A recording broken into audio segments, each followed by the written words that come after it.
Να εκφράσω εκ μέρους της Ελληνικής Αντικαρκινικής Εταιρείας τις ευχαριστίες μας, γιατί σε μια δύσκολη πραγματικά μέρα προσήλθατε για να παρακολουθήσετε ένα πάρα πολύ ενδιαφέρον θέμα.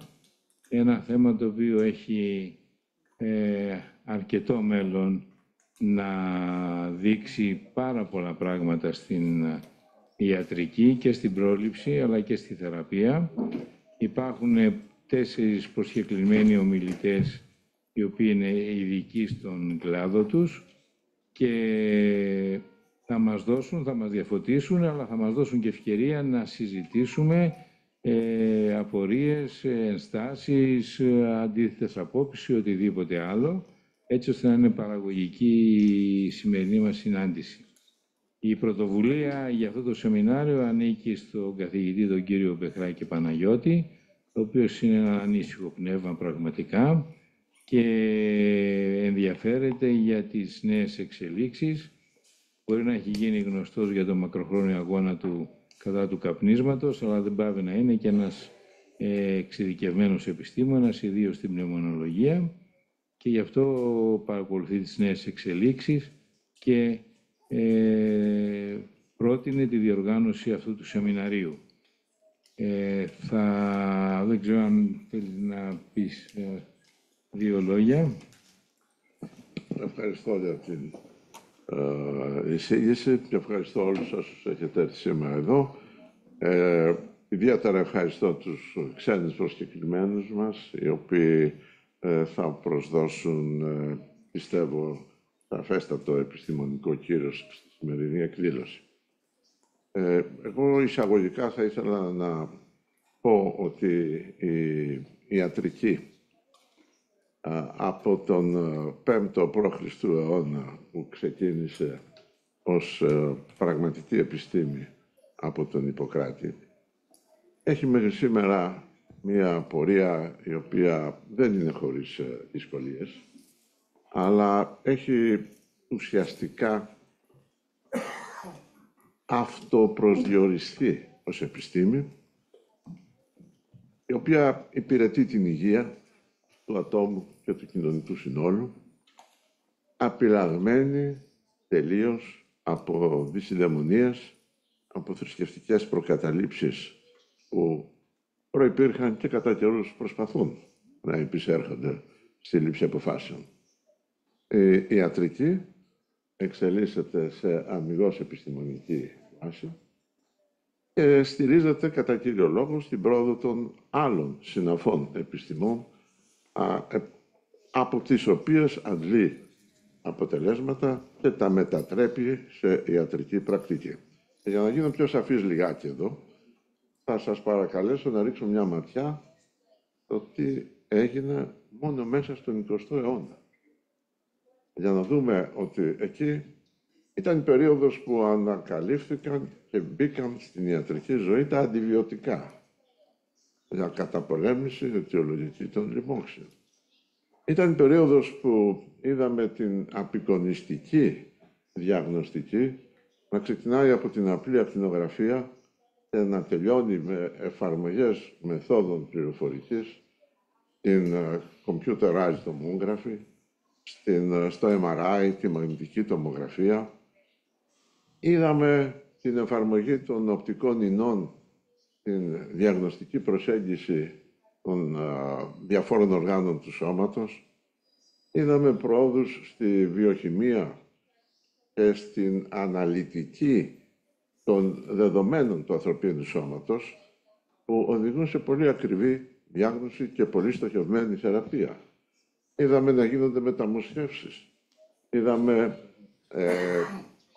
τέτοια εξέλιξη, την οποία κανένας γιατρός στην αρχή του 20ου αιώνα δεν θα μπορούσε να φανταστεί ότι θα γινόταν μέχρι την έναρξη του 21ου.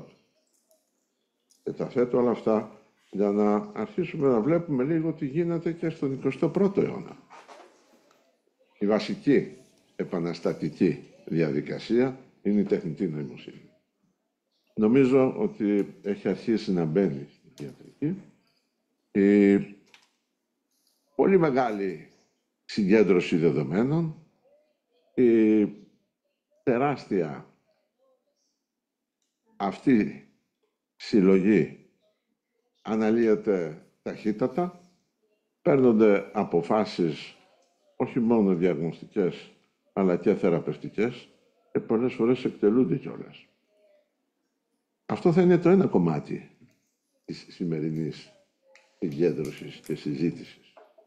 Το δεύτερο θα είναι η εφαρμογή αυτής της τεχνητής νοημοσύνης στην ανάλυση του γονιδιώματος, προκειμένου με αυτόν τον τρόπο να μπορέσει η επιστήμη να προσεγγίσει τους παράγοντες κινδύνου που χαρακτηρίζουν το γονιδίωμα κάθε ανθρώπου. Και εδώ θα ήθελα να σταθούμε λίγο και να δούμε ότι εκτός από τις μόνο γονιδιακές προσεγγίσεις που ξέρουμε για τον καρκίνο του μαστού και για μερικές άλλες μορφές καρκίνων, η πολυγονιδιακή προσέγγιση που αναφέρεται στην ανάλυση των λειτουργιών 500 ως 700.000 γονιδίων ανά εξεταζόμενο, ανοίγει ένα νέο ορίζοντα και εκεί χρειάζεται τεχνητή νοημοσύνη, χωρίς την οποία οι αναλύσεις αυτές δεν είναι πλέον εφικτές. Γιατί έχει αξία αυτό. Διότι όσο νομικά είμαστε όλοι ίσοι απέναντι στον νόμο, τόσο γονιδιακά δεν είμαστε καθόλου ίσοι απέναντι στα διάφορα νοσήματα.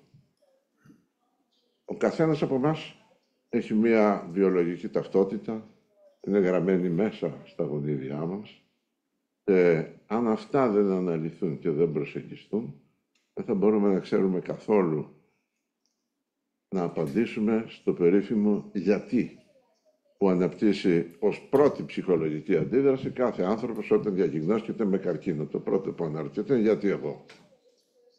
Ναι, γιατί το εγώ σημαίνει ότι κάτι ιδιαίτερο υπάρχει στα γονίδια σου, τα οποία εμείς αρχίζουμε να μελετούμε και να ξέρεις από πριν ότι έχεις οξυμένο κίνδυνο. Συμβεί.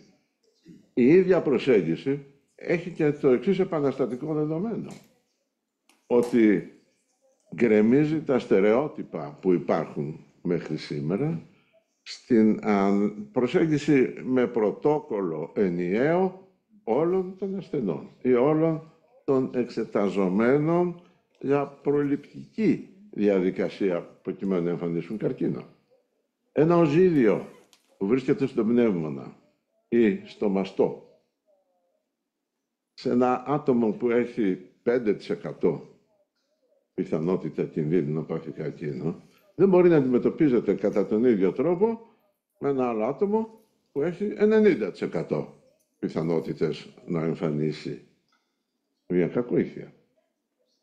Αυτά τα στερεότυπα έχουν αρχίσει ήδη να γκρεμίζονται και θα περάσουμε σε νέες εποχές για τις οποίες οι εξαίρετοι προσκεκλημένοι μας θα μιλήσουν πολύ καλύτερα από μένα. Εγώ ήθελα να κάνω αυτή την εισαγωγή για να δώσω μια εξήγηση γιατί προέτρεψα την Επιστημονική Επιτροπή, τη συνένεση της οποίας ευχαριστώ δημόσια, και το Διοικητικό Συμβούλιο της Ελληνικής Αντικαρκινικής Εταιρείας να οργανώσει το σημερινό. Γιατί επελέγει ο καρκίνος του μαστού και ο καρκίνος του πνεύμονος? Μα γιατί επιδημιολογικά είναι οι μεγαλύτεροι καρκίνοι που απασχολούν την ανθρωπότητα. Αυτά που θα λεχθούν σήμερα εδώ, ουσιαστικά μπορεί να επεκτείνονται σε όλους τους καρκίνους και σε κάθε άλλο νόσημα. Αλλά κάνουμε ένα πρώτο βήμα. Δεν θα σας κουράσω περισσότερο. Θα παρακαλέσω τον κύριο Φιλόπουλο να συνεχίσει την σημερινή διαδικασία. Εγώ σας ευχαριστώ για την προσέλευση, για την προσοχή σας. Ευχαριστώ όσους συνέβαλαν στη διοργάνωση της σημερινής εκδήλωσης και κυρίως τους ξένους προσκεκλημένους μας, οι οποίοι μας τιμούν με την παρουσία τους.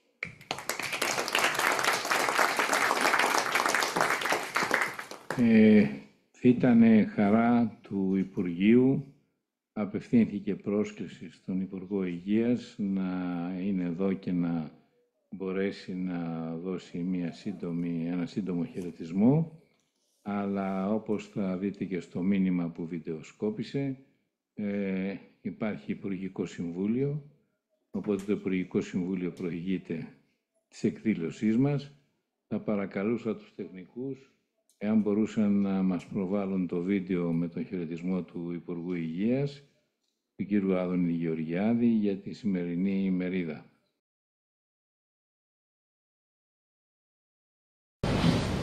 Ευχαριστώ πάρα πολύ για την πρόσκληση.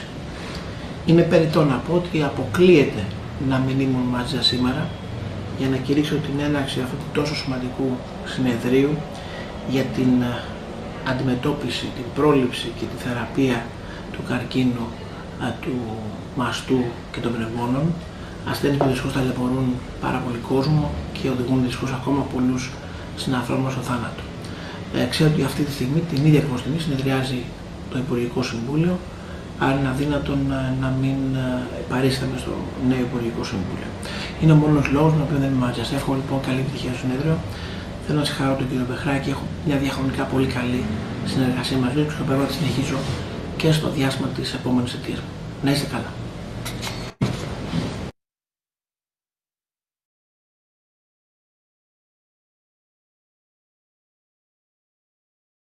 Το χαιρετισμό του και προχωρούμε νομίζω στην κανονική και ουσιαστική παρουσίαση του σεμιναρίου και θα καλούσα τον κύριο Florian Schneebauer, ο οποίος θα μας αναπτύξει το θέμα της χρήσης των μικροστοιχειών DNA σε μια συνολική ανασκόπηση στο πλαίσιο της προληπτικής γενετικής και το πολυγενικό σκορ κινδύνου και καθώς και για τη φαρμακογενετική. Κύριε Florian Schneebauer, you have the chance to give us your knowledge. Thank you very much. Thank you very much. Okay, thank you very much, and welcome to my talk.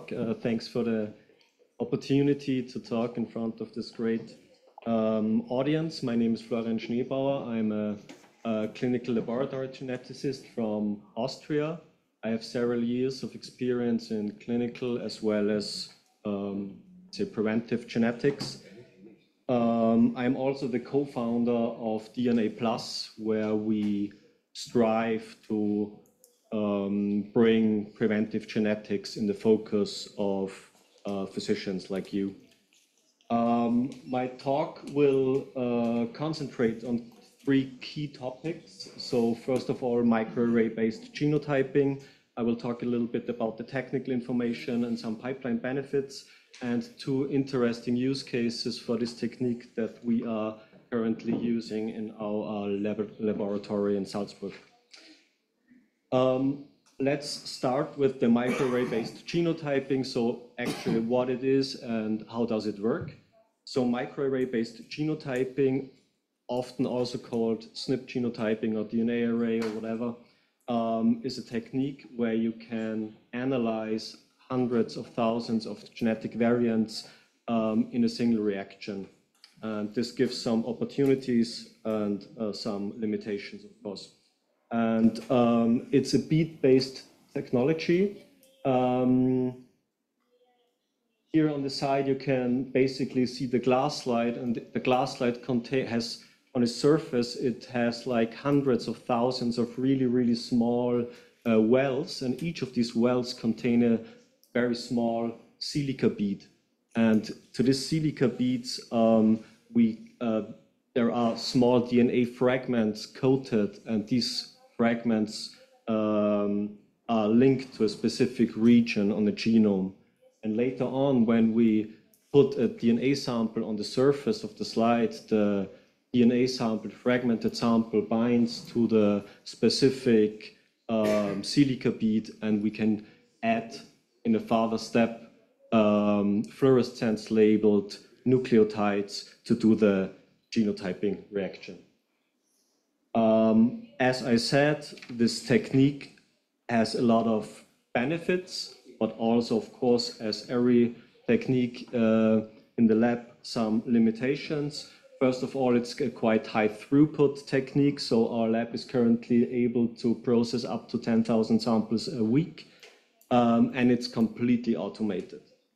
It's also a very efficient technique, so we can analyze up to 24 samples per run, and as I said, hundreds of thousands of genetic variations per patient. There are also some more, let's say, sophisticated bioinformatic methods like imputation, where we can push the number of variants to a few million variants per sample. It's also very fast, so we have a turnaround time from DNA extraction until raw data analysis, or until we receive the raw data, of 2 business days. And it's very cost effective.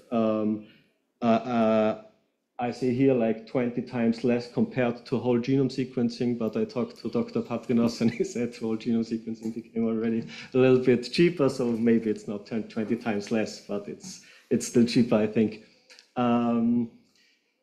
Of course, it also has some limitations, and the most important one is that it is not able to detect novel variants. So we are only able to detect variants that are spotted on the surface of the slide, but for example, in case of polygenic risk scores, that's absolutely. And of course, the second limitation is that we are not able to really detect complex variants or structural variants, but I have to say that bioinformatics improved a lot in the last years and it became better, and we already have some pipelines for important genes like SUB2D6, for example, but I will talk a bit. So here you can see our pipeline we are currently using. So everything starts with the collection of the sample. In our case, we are using a saliva collection system. It's CE-IVD certified, and it has some benefits because we are getting in the lab, we are getting the same DNA quality and same DNA yield out of it compared to blood, but it's a non-invasive technology that has obvious benefits. Next step is DNA extraction. We use a completely automated extraction robot for it. It's a 96 well format, so we can extract like 100 samples at once. Genotyping using we are using the array I just explained. We are using a customized version of Illumina's GSA array with some additional PGX content. Afterwards, we come to the bioinformatic pipeline. We have several pipelines established in our lab, including one for PGX analysis, including star allele calling, metabolizer calculation, and a final recommendation, as well as one pipeline for PRS calculation. We also have an automated reporting system, so the report contains everything, all the information that are necessary for the physician and the patient, and we just launched an online portal where the physician can log on and easily download the patient's report. So let's come to the first use case of DNA arrays, pharmacogenetics. I will explain a little bit what it is, what are the clinical benefits of it, what are good sources of official guidelines and official recommendations, and why we think that an array is a good technique to do the analysis. So here you can see the concept of PGX. I'm pretty sure that most of you have already seen such concepts, but I think it's worth going through it again very shortly.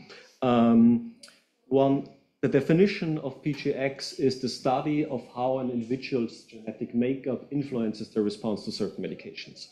So one popular example for it is the 5FU dosing based on DPYD genotypes. The concept molecular-wise is that the gene DPYD encodes for the DPD enzyme, and the enzyme breaks down the drug.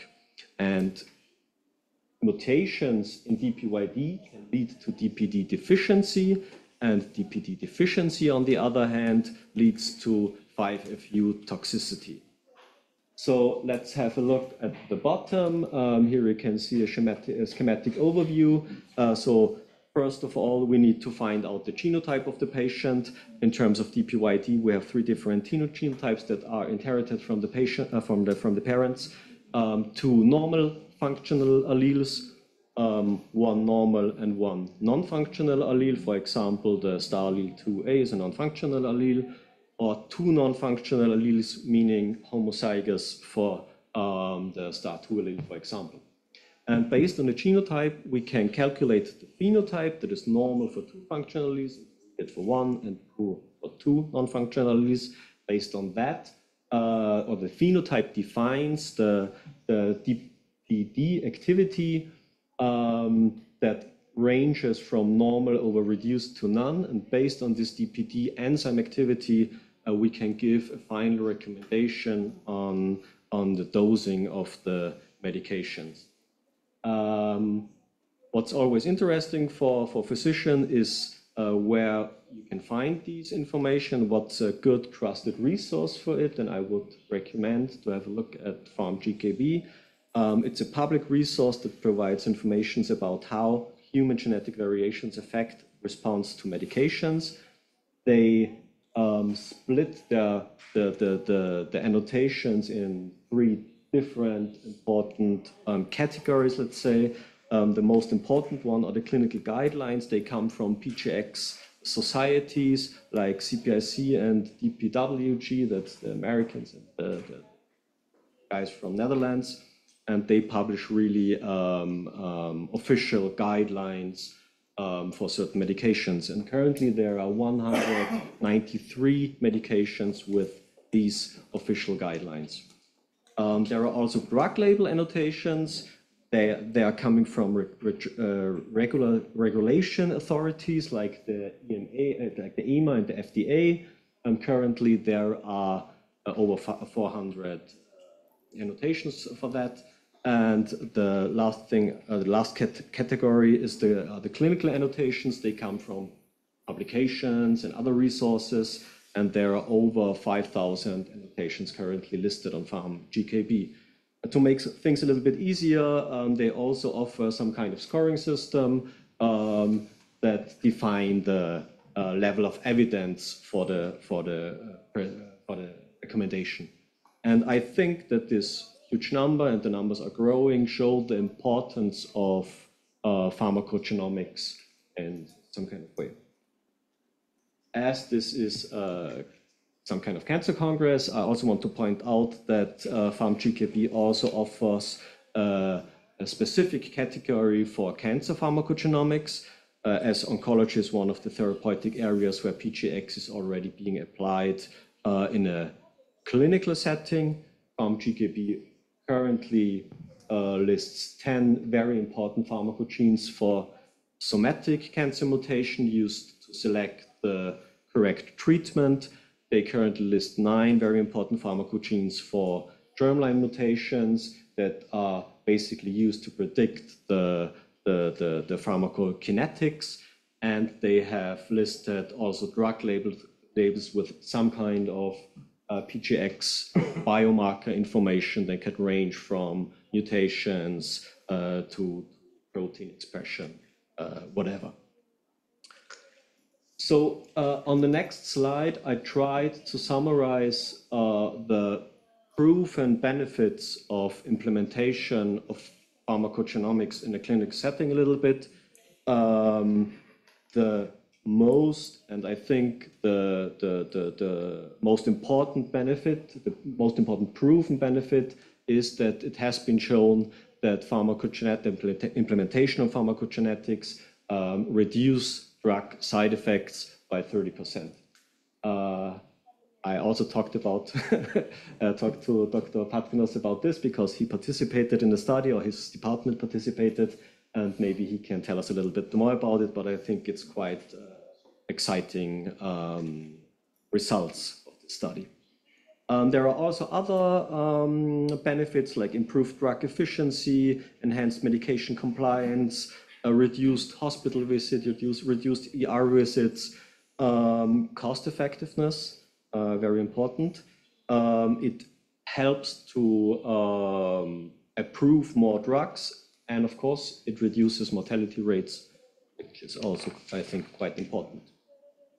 Now let's get back to the technical part of the talk. So let's focus on what we should use to analyze, or what's a good system for analyzing PGX. I found two interesting reviews from 2017 and 2020, and both of them concluded that that accurate, cost-effective, and rapid genotyping techniques are needed for the implementation of pharmacogenomics in a clinical setting, and we think that an array fulfills most of these requirements. The advantages, the PGX-specific advantages you can see here. So we still have the general advantages of an array like high throughput, speed, cost effectiveness. But there are also other advantages. We do not have any variants of unknown significance that are also always quite hard to interpret or to communicate to the patient. We have a specific content for PGX customized on our array. So we have like 6,000 PGX variants on our array, 400 of them level A or B, so the most important ones. And it also includes 250 variants for very important cancer genes. Also the accuracy, I would say, is an advantage. We have a call rate of over 99%. And in a few slides before that, I explained that it's hard to analyze structural variants. And for pharmacogenomics, it's important to focus on very important genes. And for these genes, we have a system where we also can some kind of analyze these complex genes and also detect variants like copy number variations and so on. We also use an improved bioinformatic pipelines, especially created for pharmacogenomics. Our StarLead calling is FarmVar based, so should get all published StarLeads that are published on FarmVar. We have haplophasing algorithm and syncretation.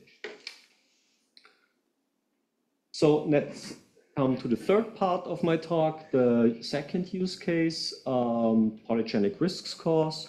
What actually is a polygenic risk score? I will also talk about potential clinical benefits, and again, why we think that an array is a valid technical method to analyze it.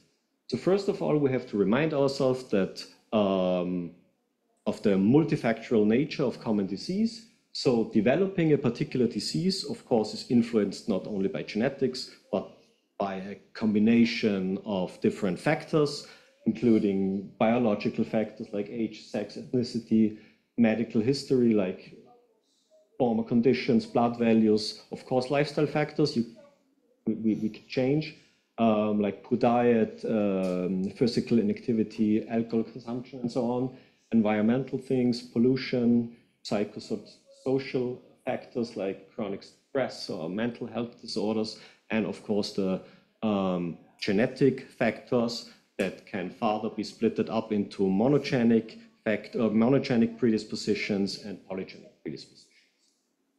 So let's have a look on how genetic variation or how genetic variants influence disease risk. So on the one hand, there are these pathogenic mutations. Everybody knows good examples are BRCA1, BRCA2 that are really, really rare, but they have a high effect on disease risk. So they are really high penetrant. On the other hand, there are single nucleotide variants. They are quite common and have a low effect on their own, but if we sum them up and take the effect together, it has been shown that it's also quite significant.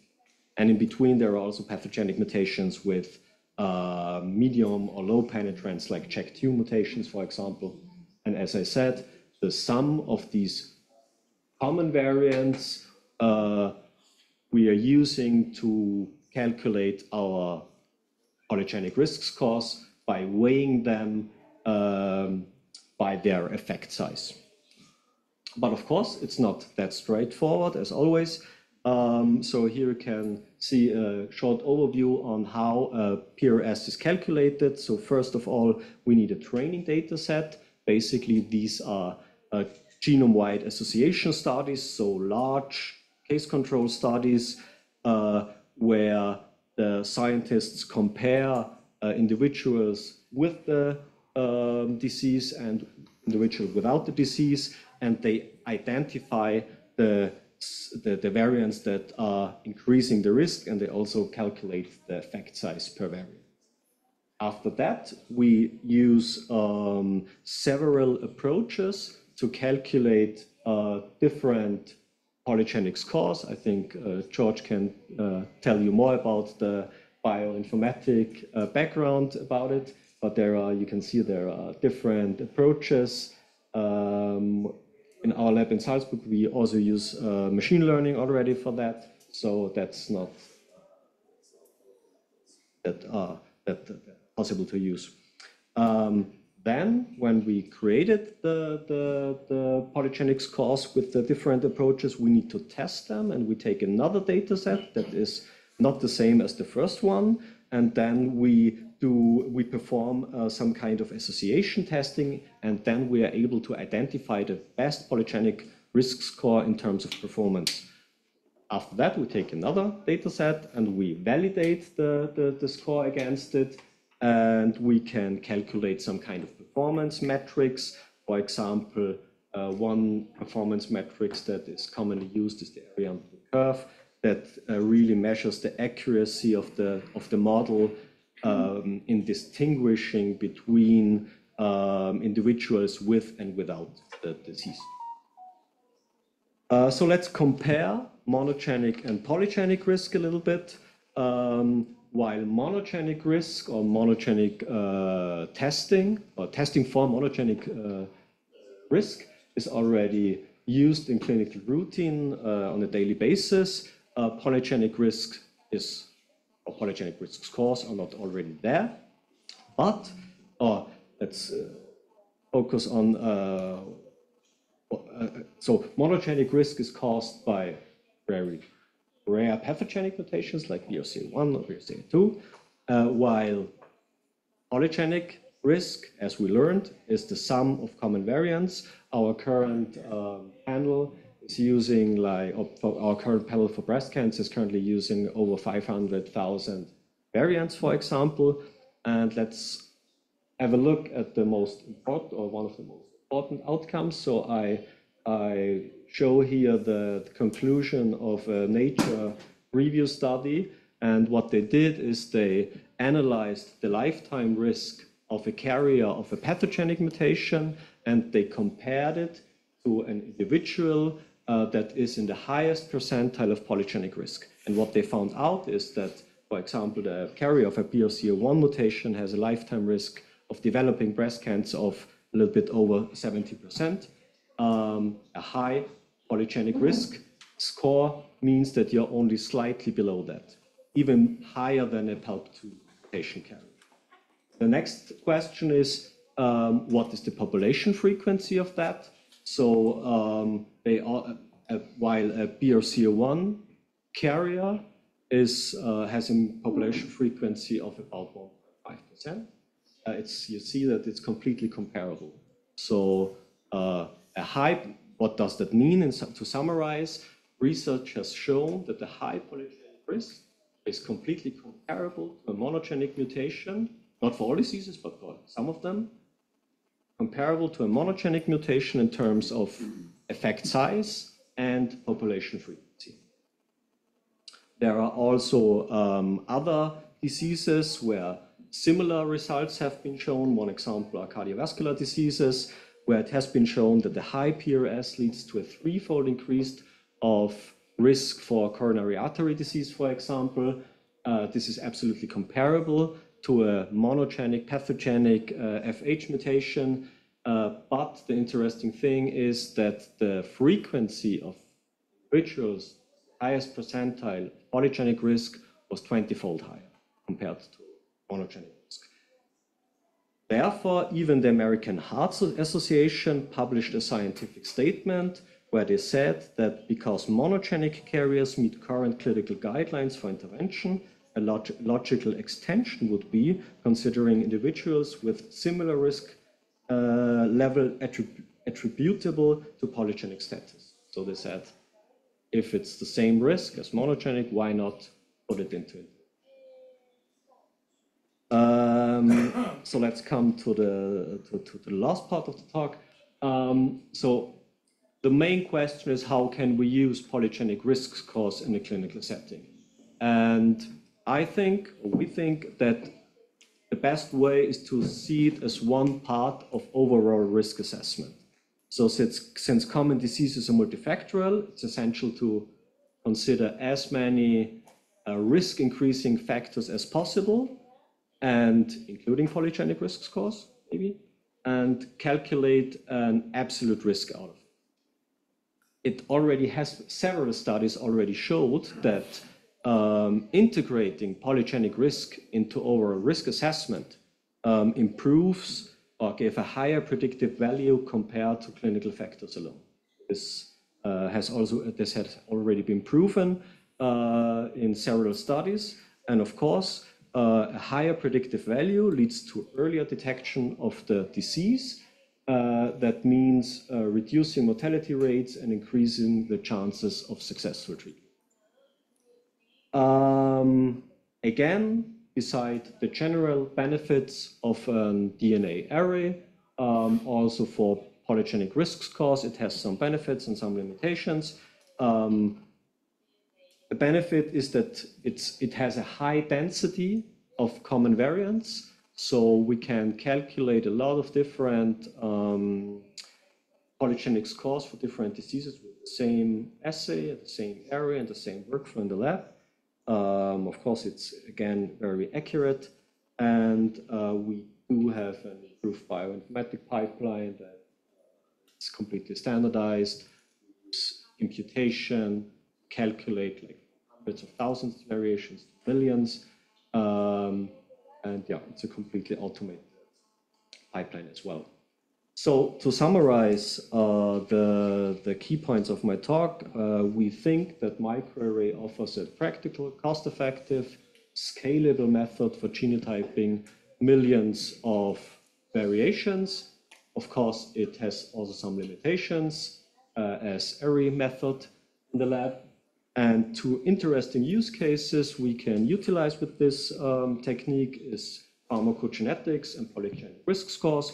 While pharmacogenetics is already well established in a clinical setting, ERS still needs to demonstrate its clinical utility, but I think we are nearly there, and I think there is huge evidence that show us that implementation of polygenic risk scores into overall risk assessment absolutely makes sense.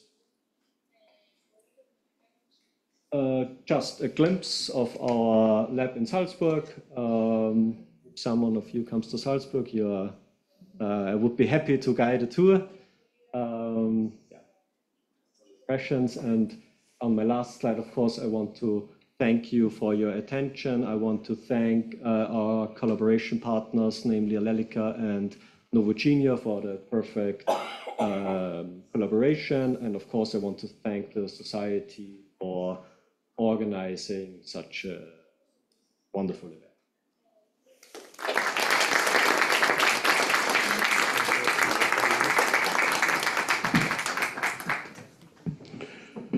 Thank you, Florian. I think that every talk will be discussed at the end of all the four talks of today. Okay. So wait for questions.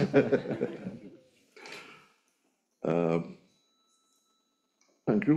We shall proceed with the next talk. Okay. Okay. The next speaker is Dr. George Busby. He's the one we will talk about artificial intelligence and its implementation in what we are talking about, lung and breast cancer. Thank you. So, yeah, thanks very much, and thanks very much for the invitation to talk. It's a real pleasure to be in Athens. So to start on a sort of morbid note, I think it was Benjamin Franklin who has been widely attributed with the quote that the only two certainties in life are death and taxes. So how do people die is the big question. So there's a great resource called the Global Burden of Disease, which every couple of years puts out a massive report on the state of disease in the world. And they make visualizations like this, which really document, based on their analysis across the world, how people are dying. And so we can see here in the blue, these are non-communicable diseases. In the red, we've got infectious diseases. This is the latest work that was only published a few weeks ago from 2021, and you can see the massive effect of COVID, for example. But it's interesting to see across the world how people are dying. So now, if we focus on cancer deaths, we can see that the two of the largest killers of cancer death or two of the big causes of cancer death are lung cancer and breast cancer, as well as colorectal and stomach. So, it's really important that we're talking about breast and lung cancer because they really are some of the biggest cancers on a global scale. Now, we can drill down and we can see, in fact, that 3% of all deaths on a global scale come from lung cancer, and just over 1% of all deaths come from breast cancer. So on a global scale, these are really important diseases. So we can drill down into Greece, and we can get a more granular and fine-scaled appreciation of what cancer deaths are doing in Greece. So this is from 2021, both sexes, and we can see that lung cancer and breast cancer are equivalently big. But if we look at the proportion of deaths in Greece that are coming from these two diseases, we can see we've got about double the global death rate in Greece. So not only are these important diseases in Greece, but they're in the world, but they're important diseases in Greece as well. And in fact, I don't know how many of you know this, but the lung cancer death rate in Greece is actually the highest death rate per 100,000 in the whole of Europe. In fact, in here you can see the scale here. Each of these dots is a different European country, and this is Greece here, with only two places just above it, this one being Monaco, and I'm not completely sure which this one is, but the rates here are very, very high. And it's the same for breast cancer. In fact, the death rates are lower, but highest in Greece, okay? So there's a big problem with cancer death, breast cancer death and lung cancer death, both on a global scale and in Greece. So what can we do about this? Well, if we look at the cancer deaths in Greece, just showing this plot again, we can break down this plot into deaths that are attributable to risk factors versus deaths that are not attributable to risk factors. So this dark part of the square here indicates deaths that can be attributable to lung cancer risk factors, and we can see that over 80% of lung cancer deaths are attributable to risk factors. Breast cancer is less, it's about 30%. But what this means is that we have a real opportunity to drive down the burden of these diseases because we can identify risk factors, we can identify the proportion of this disease that is associated with risk factors, and that really is going to be the key to driving down the preventable burden of these diseases by identifying those people who've got those risk factors and then trying to do something about it. So how can we predict risk? So, it's important to say that despite the kind of morbid tone at the beginning of my talk, most people are not going to get breast or lung cancer, okay? This is not something that's going to affect the whole population. It's going to affect a smaller number of people, even if it's still a proportion that can be driven down. So what we want to try and do is to try and use all available data that we have to identify those people who are going to go on and get these diseases.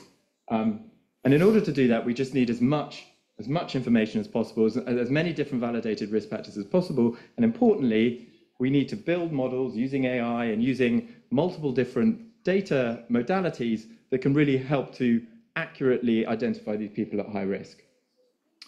So I'm a geneticist, and I'm going to hopefully try to persuade you that genetic data is a really powerful and important part of these risk factors. But as Florian says, it's not the only one. And in many ways, that is the benefit of using AI and benefit of using new methodology, is to combine all of this information together to build the model, to build models that can really accurately predict risk. So if we can identify people at high risk, we can direct interventions towards them, we can try and ensure that they are being monitored more closely than others, and really try and use modifiable risk factors to drive down that risk, and as I say, really drive down the preventable burden of disease, which will both help from a patient outcome point of view, but also importantly, will save health systems, a huge amount of money. So Florian's kind of introduced a lot of this before, so I'm only going to kind of show this picture, but it's really important to always have in your mind that, as I say, genetics is an important part of this risk, but it's really not the only part of this risk. So if we look at the sort of risk factors that we have for lung cancer, we know that tobacco use is a big problem, but there are also really well-established other risk factors. Age is a risk factor for everything. As we get older, we are always getting at higher risk, but there are all these other key risk factors for lung cancer that we can try to begin to use in our risk models. Breast cancer is the same. There's clear genetic components to breast cancer, but again, there's relationships between all of these different things like hormones, even BMI, as well as alcohol use and things. So, years, in fact, decades of research on the drivers of these cancers have really allowed us to identify what these environmental risk factors are and what their effects are. And what we want to do when we model this risk and try and build preventative models is to, incorporate as many of these risk factors as possible.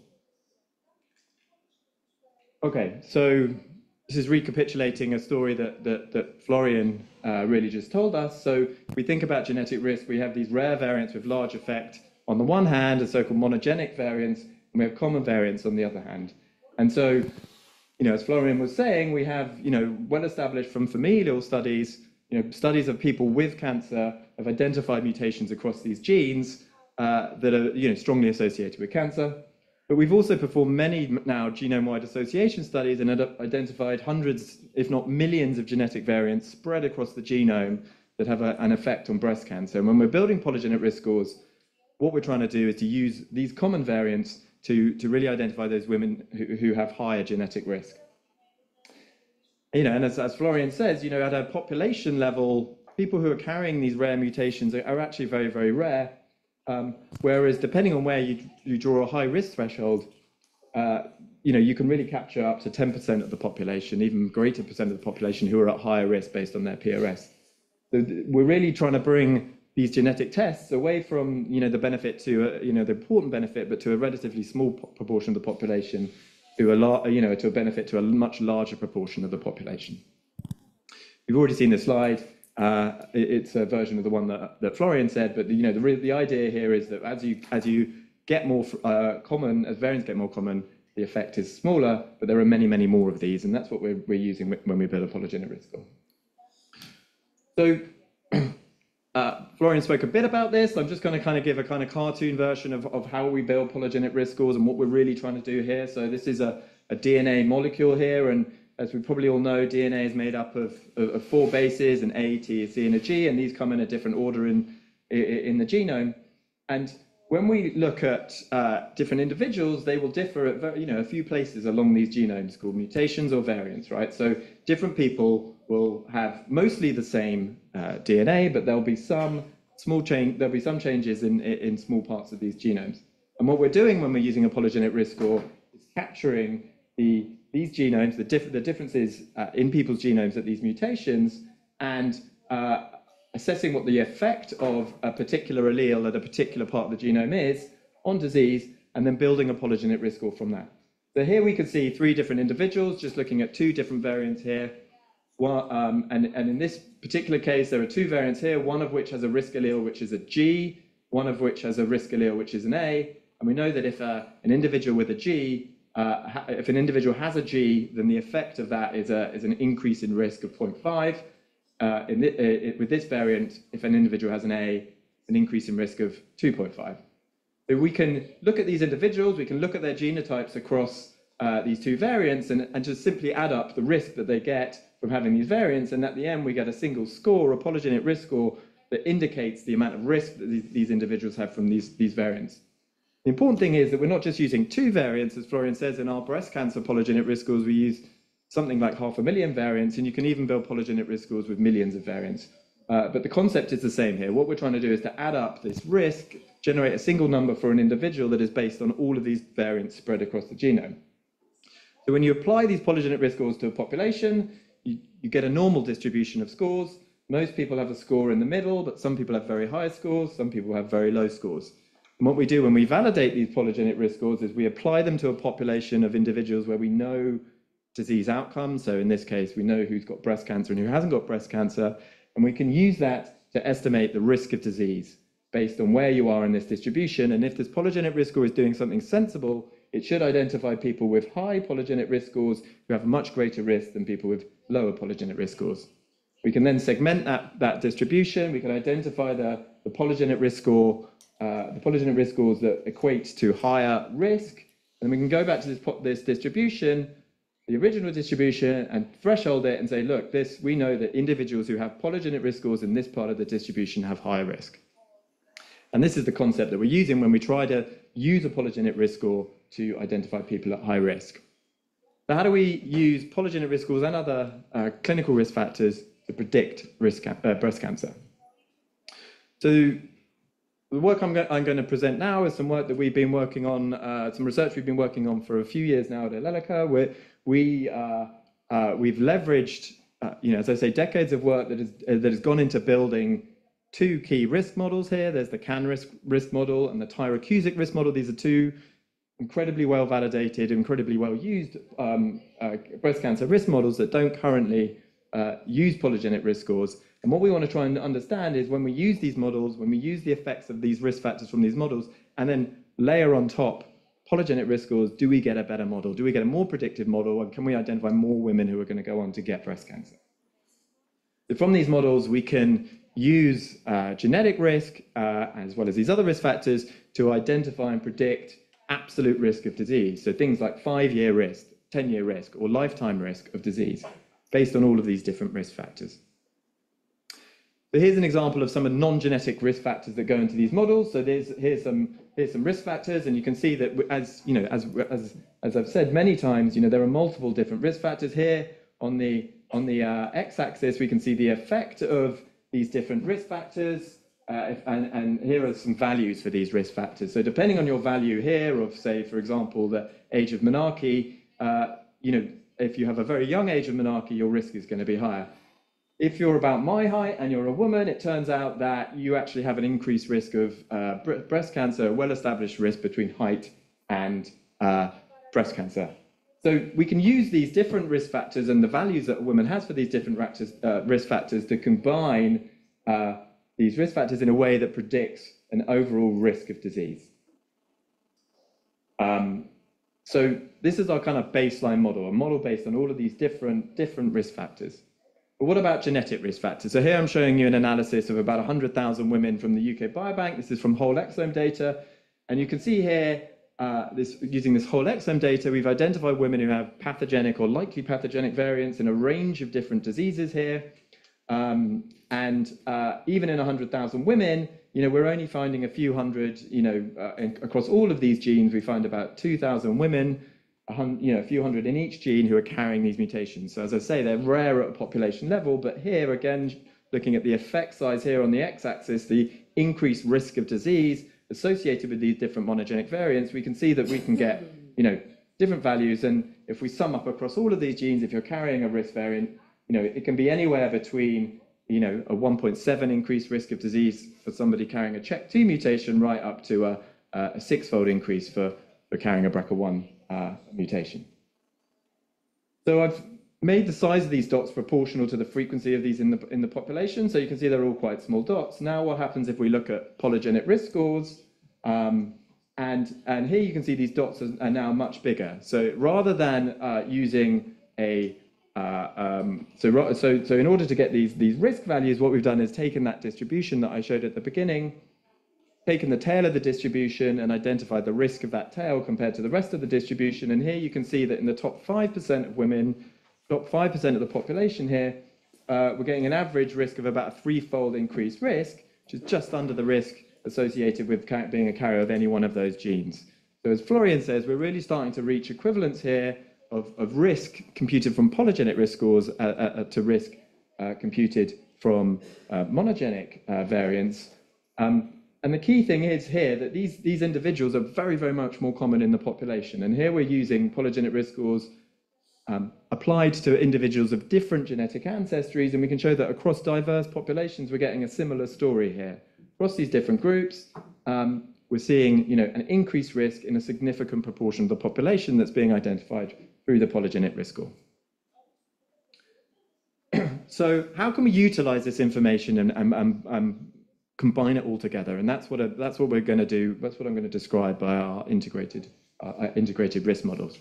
So for this analysis, we're using a big data set comprised from two different prospective cohorts. So this is cohorts where a lot of data is taken at baseline, at enrollment, and then these women are followed for up to 15 years.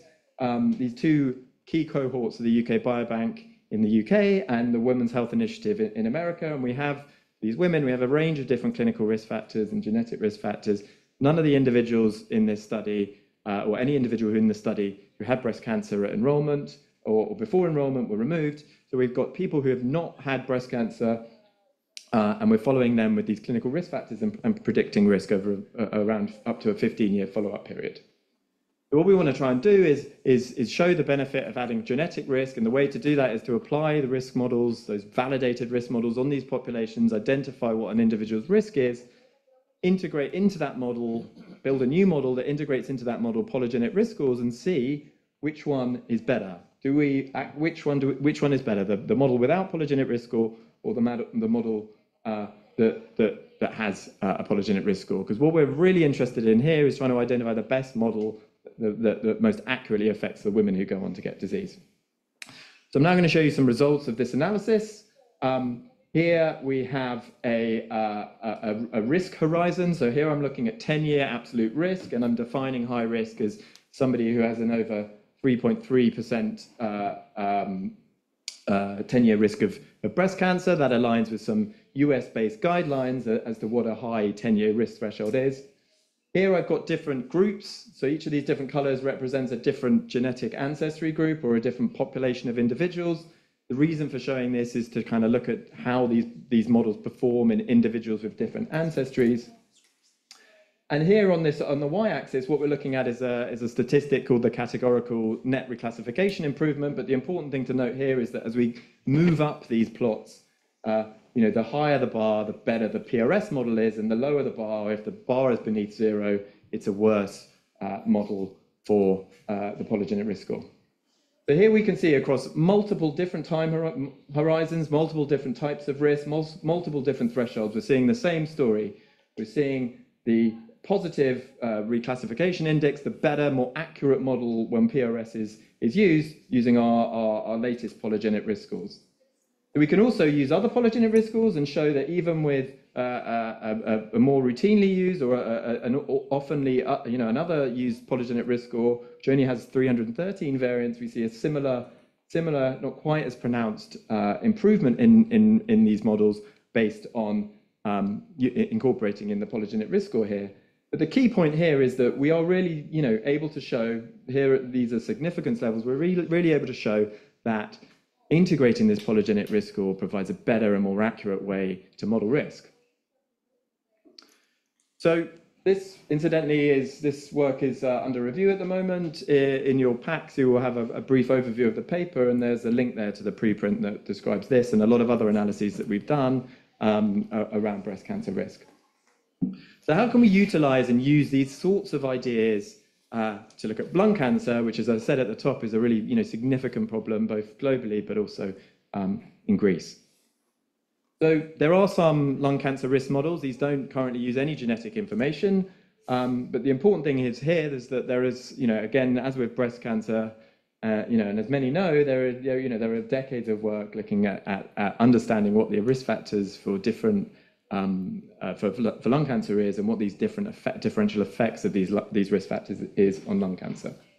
So we can use all of this preliminary work to kind of identify what the most important clinical risk factors are, and then use that within a model that also incorporates genetic risk to understand how we can build, using AI and other new technologies, really strong risk models that can identify people at risk. So, as I say, these models don't exist. This is some work that we've been working on over the last few months to try and build a lung cancer risk model, and we've really been able to do this based on utilising the UK Biobank. The UK Biobank is a publicly available, incredibly rich resource where we have genetic data, lots of different types of genetic data, as well as many clinical information about clinical risk factors for almost 500,000 people based in the UK.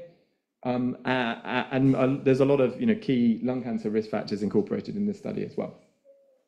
So in order to build our risk model here, we've split this big data set into two. We've got a validation data set here, which comprises about half of the population. In here, we've got about 2,500 cases, and in the testing data set, a sort of withheld set of individuals, an equally sized withheld set of individuals. We're going to take the results of that model and test it on other people.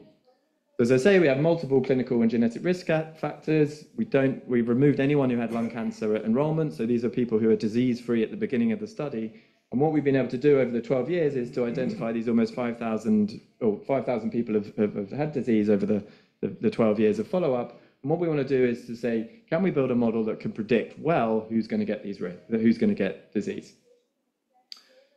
So in order to look at the genetic component of this of lung cancer risk in this study, we combine multiple different polygenic risk scores in what's called a meta-polygenic risk score. This is it's an AI-like approach that combines information from multiple different studies to identify an accurate assessment of genetic risk. And then, as I say, we built and applied these PRSs within a risk model for lung cancer. And what we want to try and do is identify the effect of these different risk factors and their ability to accurately identify people who go on to get lung cancer. So here you can see split for females and males, a bunch of different risk factors that we've included in this model and their effect on disease. So here again on the x-axis we see the effect of disease, with numbers being more to the right, meaning a higher effect.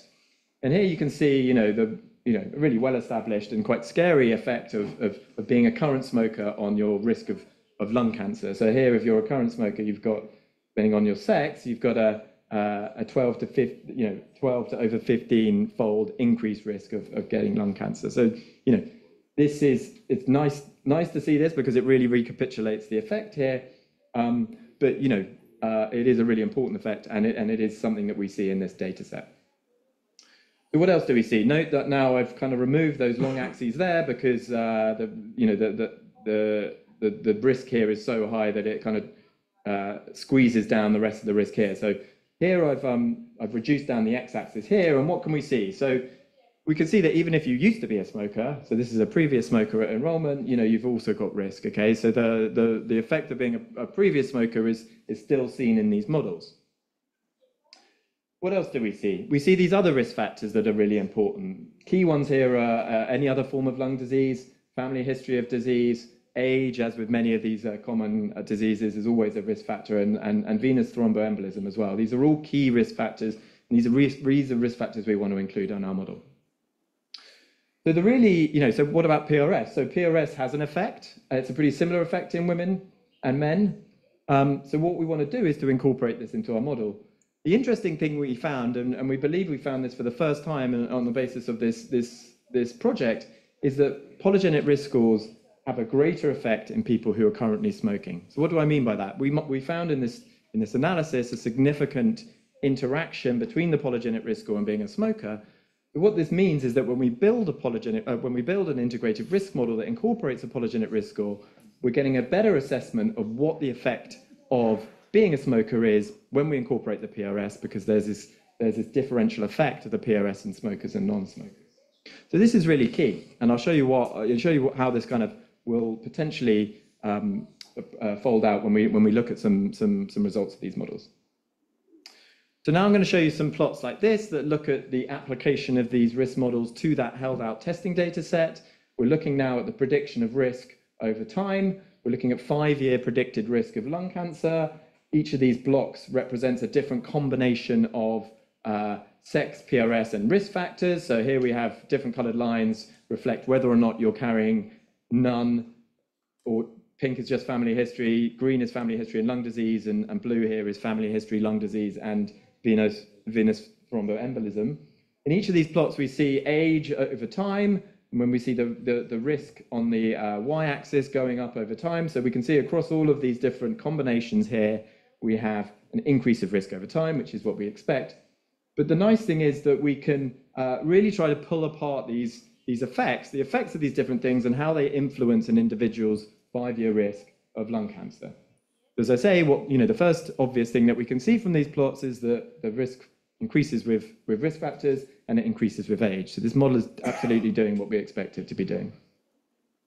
Now looking at a slightly different kind of combination of these risk factors, now looking at different polygenic risk scores here. So now I've split the polygenic risk scores into very low polygenic risk scores, very high polygenic risk scores, and individuals with an average polygenic risk score. We can see that there's real stratification of risk in individuals. So taking current smokers as an example here, we look at current smokers, whether or not they're men or women, if they do not have any other risk factors, so they do not have VTE, lung disease, family history, or venous thromboembolism, you can see that we're getting, based on the polygenic risk score, a stratification of risk where people with the lowest polygenic risk scores have a just under 1.5-fold, 1.5% 5-year risk, but actually women, the men with the highest polygenic risk scores have an over 4-fold increase in risk and over 4% 5-year risk of lung cancer. This is people who don't have any other risk factors, and we see a similar thing in women as well. When we look at people who've already got additional risk factors, they've got these 3 key risk factors that we've incorporated into the model, we can look at this huge stratification of risk down here. So individuals who have all of these other known risk factors, they're current smokers, those individuals with the low polygenic risk score actually have only 5% 5-year risk of lung cancer, whereas current smokers with all of these additional risk factors have a 15% increased risk. So that's a 3-fold increase in risk based on your polygenic risk score in the combination of these other risk factors. So we can continue to pull apart these data and look at them and show the difference that we can see based on different risk factors and now polygenic risk scores. There's different lines here. Thought this was an interesting output of this model, which shows that even when that if you compare current smokers to previous smokers, you get this reduction in 5-year risk. So you get a 2 to 3-fold reduction in risk, irrespective of your polygenic risk score here, if you stop smoking. But then, of course, as well, as we can see across these different polygenic risk scores, there is a difference in the absolute prediction of risk based on all of these different risk factors in the model. I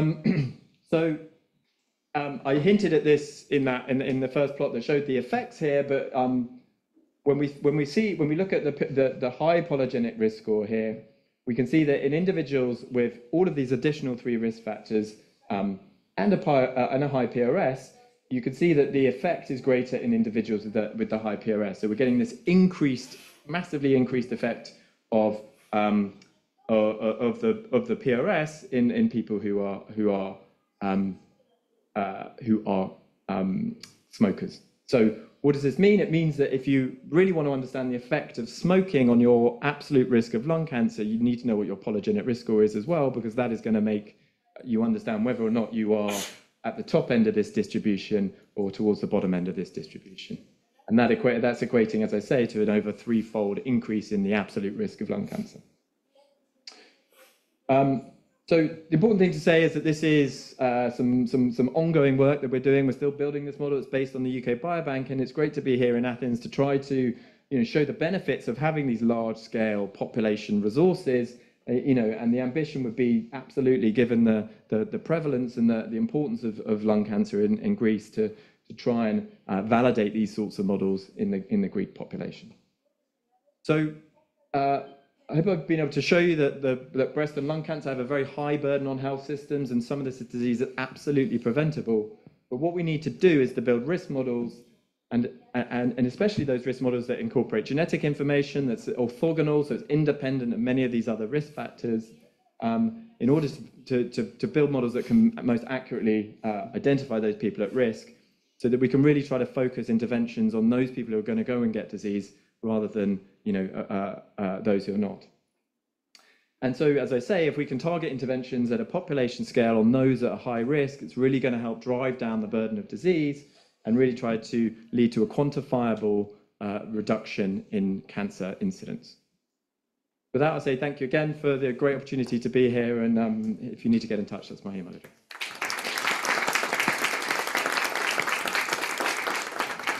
Thank you very much. It was very interesting what you told us. I will ask Dr. Δρακούλης Γιαννουκάκος να μας διαφωτίσει για τις μονογονικές και πολυγονικές προσεγγίσεις στην προδιάθεση για καρκίνο. Ο κ. Γιαννουκάκος είναι γνωστός, πρωτοπόρος στη γενετική και με ευχαρίστηση να τον ακούσουμε. Γεια σας και από μένα. Θα ήθελα αρχικά να ευχαριστήσω τον κύριο Φιλόπουλο και τον κύριο Μπεχράκη και την Αντικαρκινική Εταιρεία για την πρόσκληση σε αυτή την ενδιαφέρουσα συζήτηση που έχουμε εδώ για το Polygenic Risk Score. Ελληνικά θα μιλήσω εγώ, έτσι. Μπορώ να μιλήσω και αγγλικά, γαλλικά και ισπανικά, αν θέλετε. Ναι, κοιτάζω απλώς την ώρα να έχω. Να είμαστε πάνω μας. Και οι δύο προηγούμενοι συνάδελφοι, ο George Busby και ο Florian Schneebauer, αναφέρθηκαν σε κάποια γενικά εισαγωγικά, τα οποία εκ των πραγμάτων είχα συμπεριλάβει και εγώ, αλλά θα πάω πιο γρήγορα. Θα εστιάσω στα πιο θέματα γενετικής του ανθρώπου, θα έλεγα, αυτά που είμαι και πλέον ειδικός. Δεν υπάρχει κάποιο conflict of interest. Όπως αναφέρθηκε προηγουμένως, ο καρκίνος είναι... Θα ακούσετε κάποια πράγματα στα ελληνικά που υπόθηκαν και πριν, απλώς θα τα εμπεδώσετε καλύτερα, έτσι. Όσοι δεν είστε χώρο αμέσως. Ο καρκίνος είναι πολυπαραγωγική νόσος. Έτσι. Δεν υπάρχει ένας παράγοντας, υπάρχουν πολλοί παράγοντες. Επίσης, ο πρώτος παράγοντας που συνδέεται με τον καρκίνο είναι η ηλικία. Κάτι άλλο το οποίο θα ήθελα να τονίσω, και υπάρχει μια παρανόηση στον κόσμο. Ο κόσμος πιστεύει ότι θα μπορούσε ο καρκίνος να εξαλειφθεί. Αυτό δεν υπάρχει περίπτωση να γίνει. Ο καρκίνος είναι στη φύση του ανθρώπου. Ο καρκίνος θα υπάρχει, υπήρχε, υπάρχει και θα υπάρχει όσο υπάρχει άνθρωπος. Ούτε δημιουργήθηκε τώρα, ούτε πρόκειται να εξαλειφθεί έτσι. Μπορούμε όμως βεβαίως να μειώσουμε την επίπτωση και να μειώσουμε βεβαίως και τη θνησιμότητα. Έτσι.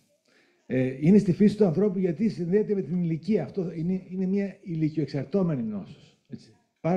Πάρα πολλά είδη καρκίνου, ο καρκίνος του προστάτη, του πνεύμονα, του μαστού, σχεδόν όλα, αυξάνεται η επίπτωσή τους με την ηλικία. Έτσι.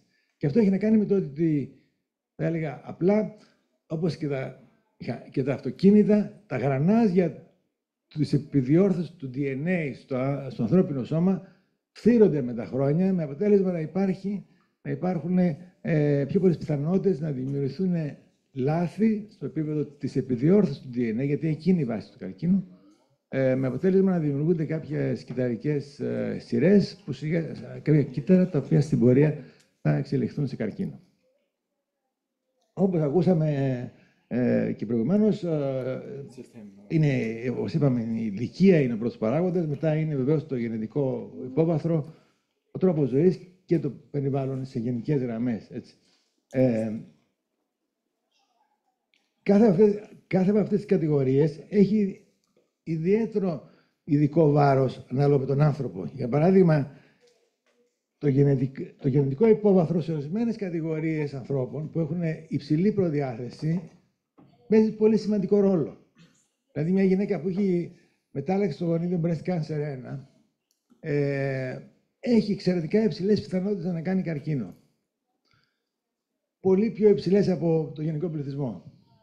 Ό,τι και να κάνει, ό,τι και αδύνατη να είναι, όσο και να γυμνάζεται, όσο νωρίτερα κάνει παιδιά, κατά πάσα πιθανότητα θα κάνει καρκίνο σε πολύ νέα ηλικία, δηλαδή 30-40 χρονών.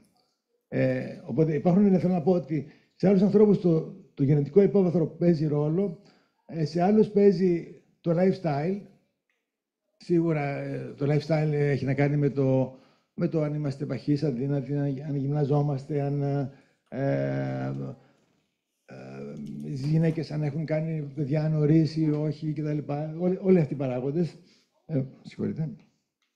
Αυτό όμως που έχει ενδιαφέρον να γνωρίζουμε είναι ότι σε κάποιους ανθρώπους παίζει μεγάλο σημαντικό ρόλο το περιβάλλον και ο τρόπος ζωής και σε άλλους παίζει σημαντικότερο ρόλο το γονιδιακό υπόβαθρο. Έτσι.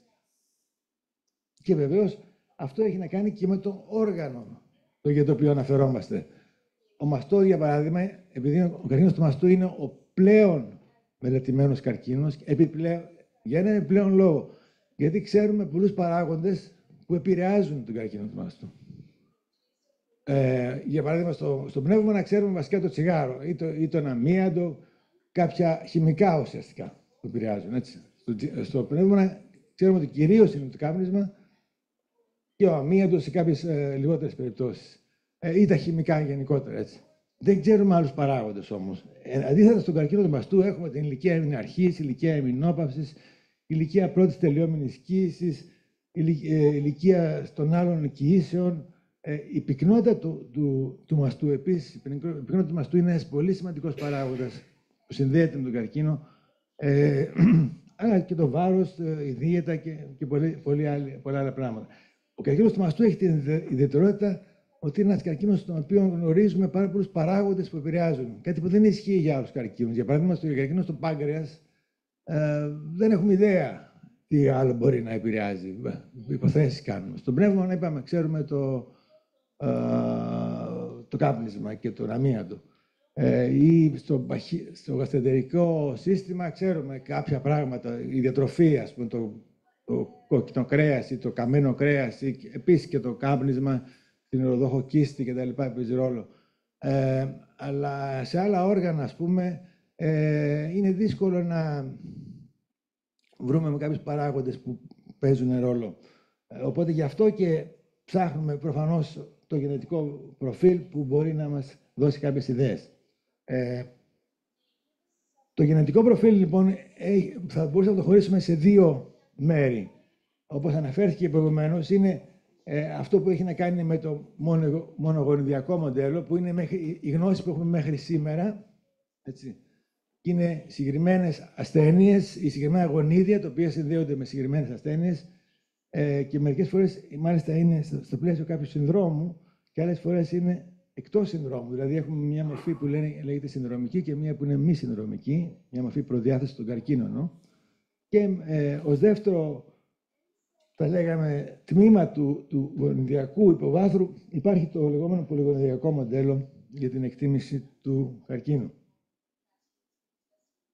Στην πρώτη κατηγορία έχουμε μια σειρά από γονίδια που σήμερα φτάνουν γύρω στα 120. Εδώ βλέπετε τα χρωμοσώματα. Με μαύρο είναι τα γονίδια τα οποία λέγονται ογκοκατασταλτικά γονίδια. Έχουμε δηλαδή τουλάχιστον 120 ογκοκατασταλτικά γονίδια τα οποία σχετίζονται με την προδιάθεση των καρκίνων και κάποια που είναι με κόκκινο, που είναι ογκογονίδια που σχετίζονται με την προδιάθεση των καρκίνων, πάλι αλλά είναι ογκογονίδια. Είναι άλλου τύπου, υπάρχουν δύο μεγάλες κατηγορίες στο καρκίνο, τα ογκογονίδια και τα ογκοκατασταλτικά γονίδια. Γι' αυτό η διαφορά του μονογονιδιακού μοντέλου με το πολυγονιδιακό είναι ότι στο μονογονιδιακό μοντέλο έχουμε και μία βιολογική εξήγηση του προβλήματος. Δηλαδή λέμε ότι υπάρχει μετάλλαξη, ας πούμε, μια παραλλαγή στο τάδε γονίδιο, στο γονίδιο BRCA1, ας πούμε, στο χρωμόσωμα 17 εδώ, η οποία μεταλλαγή αυτή συμμετέχει σε ένα συγκεκριμένο μονοπάτι, στο κυταρικό μονοπάτι, οπότε αυτή η μεταλλαγή κάνει καρκίνο. Γιατί ξέρουμε ότι για να γίνει καρκίνος πρέπει να υπάρξει και απώλεια ετεροζυγωτίας, δηλαδή να χαθεί και το δεύτερο γονίδιο. Έχουμε ένα γονίδιο, ένα γονίδιο από τον πατέρα μας και ένα γονίδιο από τη μάνα μας. Όταν υπάρχει προδιάθεση στον καρκίνο, έχουμε μετάλλαξη σε ένα από τα δύο αυτά γονίδια, ή του πατέρα μας ή της μάνας μας. Για να γίνει όμως καρκίνος, πρέπει να χαθεί και το άλλο, να χαθεί το φυσιολογικό ελόμορφο, όπως λέγεται, το μητρικό ή το πατρικό. Αυτό γίνεται σε κάποιους ανθρώπους, δεν γίνεται σε όλους. Αυτό είναι μια διαδικασία, θέλω να πω ότι στο μονογονιδιακό μοντέλο έχουμε μια εξήγηση του γιατί συμβαίνει αυτό. Στο πολυγονιδιακό δεν έχουμε καμία εξήγηση, είναι μια στατιστική επεξεργασία, όπου εκεί λέμε ότι κάποιος που έχει αυτά τα SNPs, αυτά τα variants, στο σύνολό τους μπορεί να έχει, θα το δούμε παρακάτω, περισσότερες πιθανότητες. Εδώ, ας πούμε, έχουμε τα διάφορα σύνδρομα, όπως λέμε, ή σύνδρομα ή τρόπους προδιάθεσης στον καρκίνο, που μάλιστα ανάλογα με το γονίδιο έχουμε προδιάθεση για συγκεκριμένα όργανα. Αυτό έχει ενδιαφέρον. Γιατί δεν ξέρουμε ακόμα. Αλλά σε κάποιο βαθμό μπορούμε να εξηγήσουμε το γονίδιο, ας πούμε, όλα αυτά τα γονίδια τα έχουμε όλοι μας. Έτσι, εδώ μέσα και όλος ο κόσμος. Απλώς αλλαγές αυτά τα γονίδια, μεταλλάξεις αυτά τα γονίδια μπορεί να αυξήσουν την προδιάθεση, σημαντικά όμως, για ανάπτυξη καρκίνου του μαστού, των οθικών, στον προστάτη, στο πάγκρια, στα νεφρά, σε διαφορετικά όργανα. Βλέπετε ότι ανάλογα με το γονίδιο έχουμε προδιάθεση σε διαφορετικά όργανα. Στο μονογονιδιακό μοντέλο που γνωρίζουμε σήμερα, αυτό είναι γνώση η οποία έχει σαφή κλινική εφαρμογή.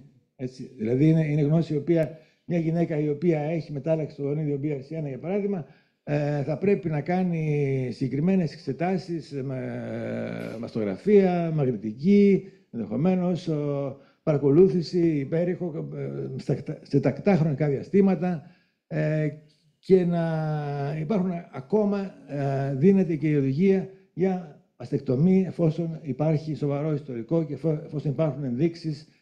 Θέλω να πω ότι υπάρχουν σαφείς κλινικές οδηγίες για όλα αυτά τα γονίδια. Είναι περίπου 100-120. Είναι οδηγίες οι οποίες έχουν περάσει από το FDA και από το ESMO και από το ASCO κτλ. Από όλους τους ιατρικούς οργανισμούς. Και κάθε ασθενής δηλαδή που φέρει αυτήν την μετάλλαξη, αυτά τα γονίδια, πρέπει να έχει μια συγκεκριμένη παρακολούθηση, όπως επίσης γονίδια που σχετίζονται με προδιάθεση στο παχύ έντερο. Πρέπει να υπάρχουν συχνές κολοσκοπήσεις. Σε κάποιο σύνδρομο, όπως το σύνδρομο οικογενούς αδενοματώδους πολυποδίασης, μάλιστα συστήνεται και να γίνει και ολική κολεκτομή. Θέλω να πω ότι αυτό το κομμάτι, το μονογονιδιακό, είναι κάτι το οποίο είναι σήμερα established, πλήρως κλινικά. Οι οδηγίες υπάρχουν διεθνώς, υπάρχουν τα NCCN guidelines, τα οποία σε γενικές γραμμές ακολουθούνται σε όλο τον κόσμο. Όπως αυτό είναι ένα διαφορετικό διάγραμμα, όπως έδειξαν προηγουμένως ο Florian και ο George, όσον αφορά υπάρχουν θα λέγαμε, τρία είδη προδιάθεσης στον καρκίνο. Το ένα είδος που είναι το πιο γνωστό και αυτό που έδειχνα προηγουμένως και έχει σαφείς κλινικές εφαρμογές είναι τα γονίδια υψηλής διεισδυτικότητας, όπως λέγονται, που είναι το breast cancer 1 και 2, το EPC, το P53 και μια σειρά από άλλα γονίδια, τα οποία έχουν χαμηλή συχνότητα στον πληθυσμό, αλλά έχουν υψηλή διεισδυτικότητα. Έχουμε δηλαδή ψηλό κίνδυνο εμφάνισης καρκίνου. Υπάρχουν τα γονίδια μεσαίας διεισδυτικότητας που είναι ανάμεσα σε αυτή την κατηγορία και σε αυτή την κατηγορία, και αυτή η κατηγορία είναι τα γονίδια από τα οποία έχει προκύψει το PRS, το Polygenic Risk Score, που είναι συχνά στον πληθυσμό, αλλά έχουν πολύ χαμηλό κίνδυνο, σχετίζονται με χαμηλό κίνδυνο, το καθένα ξεχωριστά εμφάνιση καρκίνου, αλλά όλα μαζί συνθέτουν το λεγόμενο PRS. Εδώ βλέπετε στα γονίδια, στο μονογονιδιακό μοντέλο, υπάρχουν μια σειρά γονίδια από σήμερα, breast cancer 1 και 2, PALB2, CHEK2, BARD1, ATM κτλ. Τα οποία, όπως βλέπετε, προσδίδουν πολύ διαφορετικό κίνδυνο σε σχέση με τον γενικό πληθυσμό. Εδώ είναι ο γενικός πληθυσμός. Βλέπετε πώς αυξάνουν τον κίνδυνο τα γονίδια breast cancer 1 και 2 και το PALB2. Και μετά έχουμε μια κατηγορία που αυξάνει κατά ένα ενδιάμεσο μέρος, ας πούμε, τον κίνδυνο του καρκίνου. Βλέπετε ότι γενικά υπάρχει μια μεγάλη διαβάθμιση, και αυτό έχει ενδιαφέρον. Η προδιάθεση του καρκίνου δεν είναι άσπρο-μαύρο, δεν είναι 0 ή 100. ξεκινάει από το 10 και φτάνει στο 80, ας πούμε, και από άνθρωπο σε άνθρωπο. Καταλαβαίνετε, είναι κάτι το οποίο είναι εξαιρετικά σύνθετο. Δεν είναι... Εγώ λέω πολύ συχνά στις ομιλίες μου ότι το ανθρώπινο σώμα, η πολυπλοκότητα του ανθρωπίνου σώματος μπορεί να συγκριθεί μόνο με την πολυπλοκότητα του σύμπαντος. Έτσι, είναι κάτι, το ανθρώπινο σώμα είναι πολύ σύνθετο. Αντίθετα με ό,τι πιστεύει ο κόσμος, πολλοί άνθρωποι πιστεύουν ότι έχει βρεθεί το φάρμακο για τον καρκίνο και μας το κρύβουν και ξέρω εγώ τα εμβόλια για τον κορονοϊό ήταν απλώς για να βγάλουν λεφτά οι εταιρείες και όλα αυτά. Ας πούμε, που, εντάξει, μπορεί να υπάρχει και μια δόση αλήθειας από εκεί πέρα. Προφανώς, όσον αφορά τον καρκίνο, δεν υπάρχει, όπως αναφέρθηκε πριν, γιατί ο καρκίνος δεν είναι ένας, δεν είναι ενιαίος. Υπάρχουν πολλά είδη καρκίνου και πιθανόν να μιλάμε και για τον καρκίνο του κάθε ανθρώπου. Κάθε άνθρωπος έχει το δικό του προσωπικό καρκίνο. Όπως βλέπουμε εδώ πέρα, έτσι, η διαβάθμιση είναι πάρα πολύ μεγάλη όσον αφορά την προδιάθεση στον καρκίνο για κάθε άνθρωπο. Έτσι, υπάρχουν άνθρωποι που καπνίζουν 3 πακέτα την ημέρα για 50 χρόνια και δεν παθαίνουν καρκίνο και υπάρχουν άνθρωποι που καπνίζουν λιγότερα τσιγάρα για λιγότερα χρόνια και παθαίνουν καρκίνο. Έτσι. Εδώ σίγουρα υπάρχει ένα θέμα προδιάθεσης. Αλλά ακόμα δεν είμαστε στο σημείο να το βρούμε. Ναι, θα πω τώρα και για το PRS. Ακούστηκαν αρκετά πράγματα. Εγώ θα τα κάνω λίγο πιο λιανά, θα έλεγα, επειδή μιλάω και στα ελληνικά και το κορατήριο είναι αρκετά ετερογενές. Το PRS είναι ένας πολυπαραγωγικός δείκτης, αποκλειστικά γενετικός, έτσι.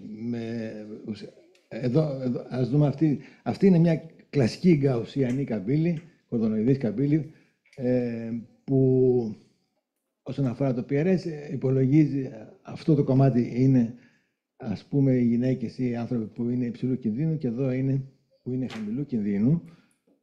Υπολογίζεται με κάποιες διάφορα σημεία του γονιδιώματος, τα οποία βρίσκουμε ότι συνδέονται με μελέτες που λέγονται GWAS, Genome Wide Association Studies, και επιλέγουμε κάποια SNPs, κάποια variants, τα οποία συλλέγουμε ένα μέρος από αυτά και τα οποία ουσιαστικά μπορούμε να υπολογίσουμε ένα PRS, όπως λέγεται, για διάφορες ασθένειες, για τον καρκίνο, αλλά και για άλλες ασθένειες, καρδιαγγειακές και άλλες.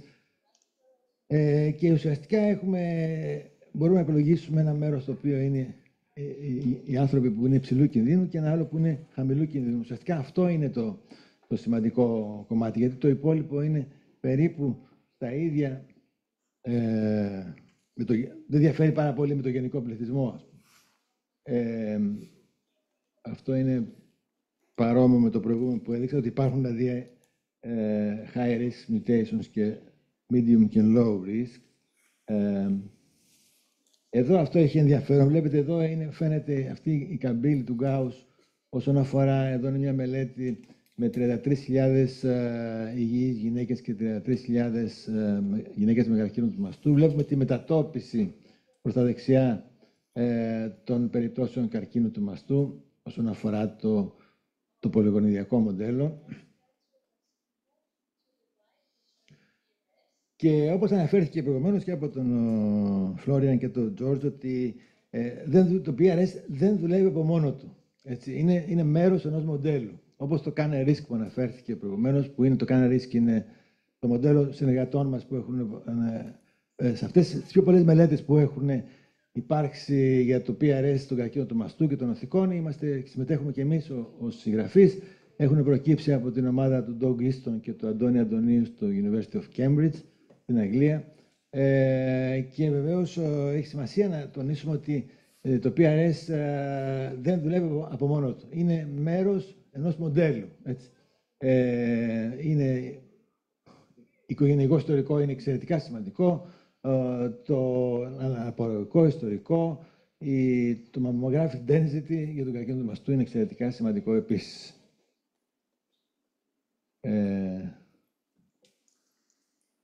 Ναι, ο συνδυασμός, δηλαδή δεν μπορούμε να προφανώς να ασχοληθούμε με το PRS αν δεν λάβουμε υπόψη και τα high risk mutations.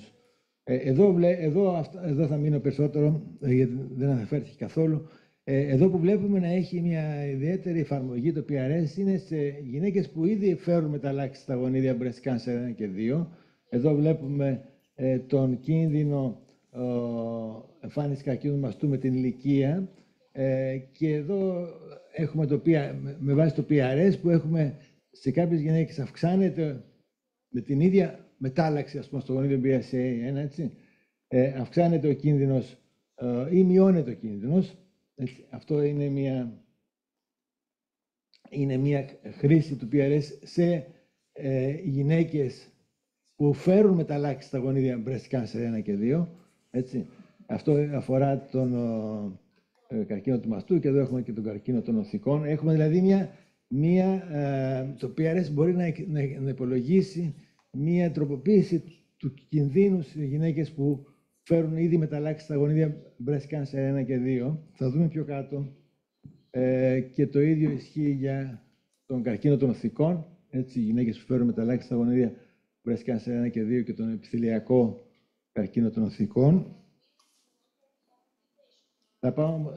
Αυτό έχει πιο πολύ ενδιαφέρον. Εδώ πέρα βλέπετε είναι τα γονίδια τα οποία αναφέραμε προηγουμένως και εδώ είναι το εύρος του κινδύνου που προσδίδει η κάθε μετάλλαξη, η κάθε αλλαγή, το κάθε variant, ανάλογα με το γονίδιο και πώς αυτό το εύρος μπορεί να επηρεαστεί από το PRS.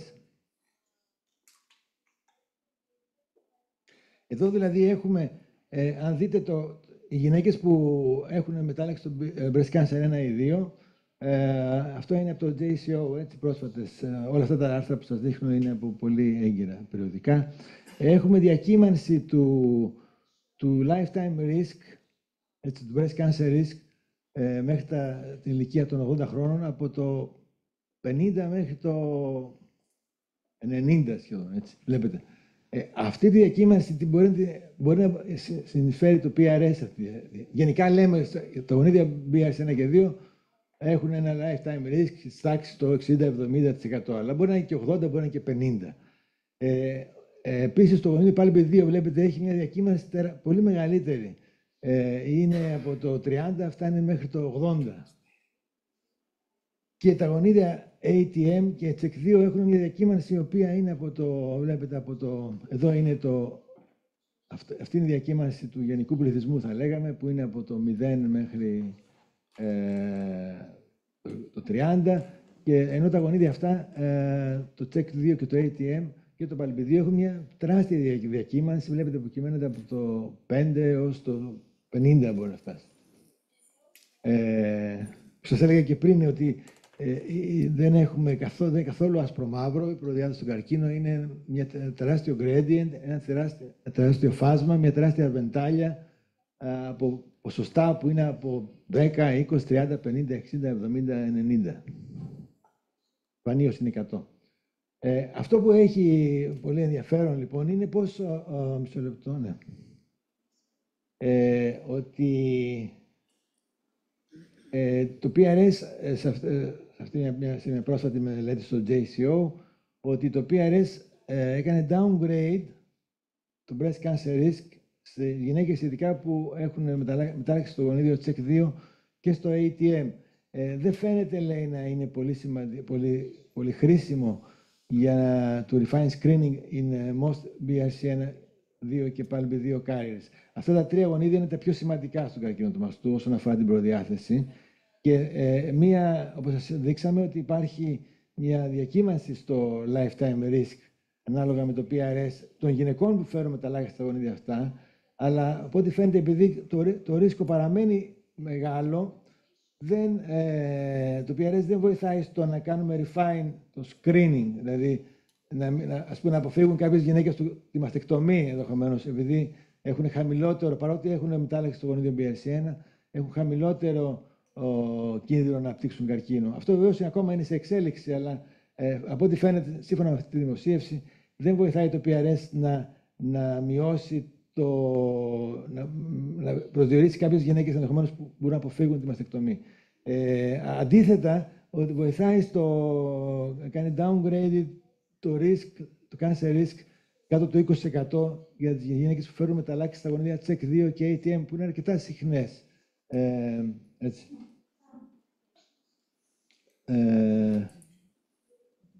Ναι, ότι το PRS είναι αρκετά χρήσιμο ενδεχομένως για να κάνουμε μια stratification, μια στρωματοποίηση του κινδύνου στα γονίδια, κυρίως πάλι με 2 CHEK2 και ATM. Ως συμπεράσματα θα μπορούσαμε να πούμε ότι το Polygenic Risk Score είναι ένα χρήσιμο εργαλείο για προσωποποιημένο εκτίμηση του κινδύνου, αλλά κάτω υπό προϋποθέσεις. Εδώ ένα μεγάλο θέμα είναι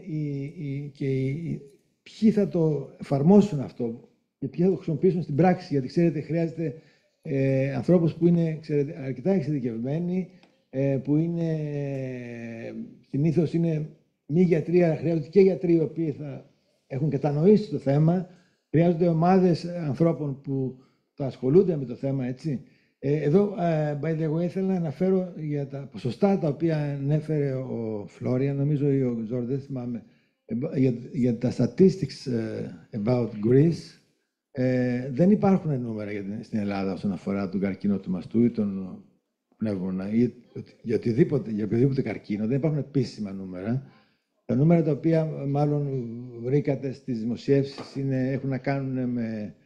Γίνεται αναγωγή από τις γύρω χώρες στις δημοσιεύσεις αυτές για την Ελλάδα ή για άλλες χώρες που δεν έχουν cancer registry. Εμείς δεν έχουμε cancer registry, οπότε δεν έχουμε επίσημα νούμερα. Οπότε, επειδή αναφερθήκατε ότι είναι πιο ψηλά ο καρκίνος του πνεύμονα ή ο καρκίνος του μαστού, πιθανόν να είναι, αλλά δεν υπάρχει επίσημη καταγραφή σε καμία περίπτωση. Οπότε θέλω να πω ότι συμπερασματικά ότι το PRS είναι ένα χρήσιμο εργαλείο, αλλά χρειάζεται ανθρώπους που θα είναι ειδικοί και θα χρησιμοποιείται στο πλαίσιο κάποιων πολυπαραγωγικών εργαλείων, όπως το Cancer Risk, όπως αναφέρθηκε προηγουμένως, και άλλων. Και θα κλείσω ουσιαστικά με αυτό το οποίο λέει το NCCN.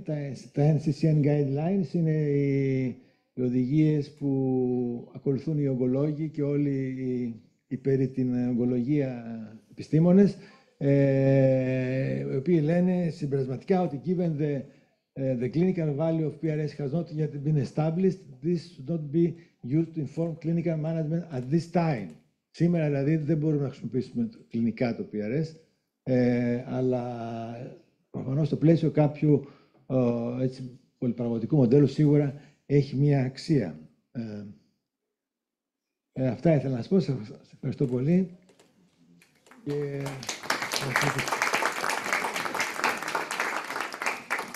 Ευχαριστούμε, κύριε Γιαννουκάκο. Νομίζω ότι θα υπάρξει συζήτηση τελικά μεταξύ των δύο, αλλά θα προχωρήσουμε και στην τελευταία παρουσίαση που θα γίνει από τον καθηγητή κύριο Πατρινό, ο οποίος είναι καθηγητής της φάρμακογενομικής από την Πατρών. Με διόρθωτε, το έλεγα φαρμακογενετικής, αλλά ο σωστός όρος είναι φάρμακογενομικής, έτσι. Είναι τώρα πια κοινός όρος, φαρμακογενομικής.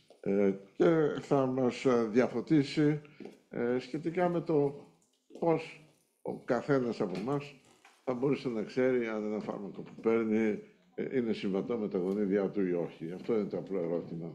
Ευχαριστώ πολύ, κύριε Πατρινέ. Παρακαλώ. Okay, thank you so much for the invitation. The Hellenic Cancer Society, and it's nice being here among you. See some great colleagues from Austria, from Britain. I'm Greek, of course, so hopefully the status of the conference will not be inferior. I'll start basically by telling you a story. I was asked to talk about pharmacogenomics, so genome-guided therapeutics. But I started to actually tell a story about cancer variants. In 2012, I was asked to give a talk about cancer genomics, and it was at that time that I had my genome at hand. And I looked at my genetic composition to see how many cancer predisposing variants I had. And out of the 3.87 million variants that I had in my genome, it turned out that I had almost 600 cancer predisposing variants. So before starting writing my will and looking to a priest, I thought of looking this a bit deeper. After all, we're scientists, we're researchers, so we have to be guinea pigs sometimes. And it turned out that was basically a paper that was published in 2015 that, thank God, I had no likely pathogenic variant. So we look at 11 genomes. We found 570 cancer predisposing variants in the exons, out of which only 2 were likely to be pathogenic. One variant in BRCA1, another one in MSH2. So that actually shows, and they're actually 13 years after this study was run, I'm still up and running. The paper is out saying cancer predisposing variants in apparently healthy individuals. So I could use myself after several years to see if this was actually right or wrong. To cut the long story short, as Cooley said in his talk, PRS is a very interesting research topic, but yet to be shown to be useful in clinical reality. In the next 20 minutes, I'll try to get the slide going.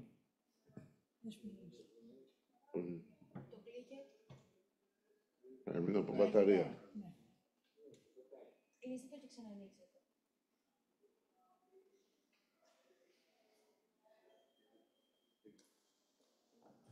Battery is the one. Μπαταρία είναι. Το γυρίζετε από εκεί. Μπορείτε. Okay. So, yeah, that's my conflict of interest.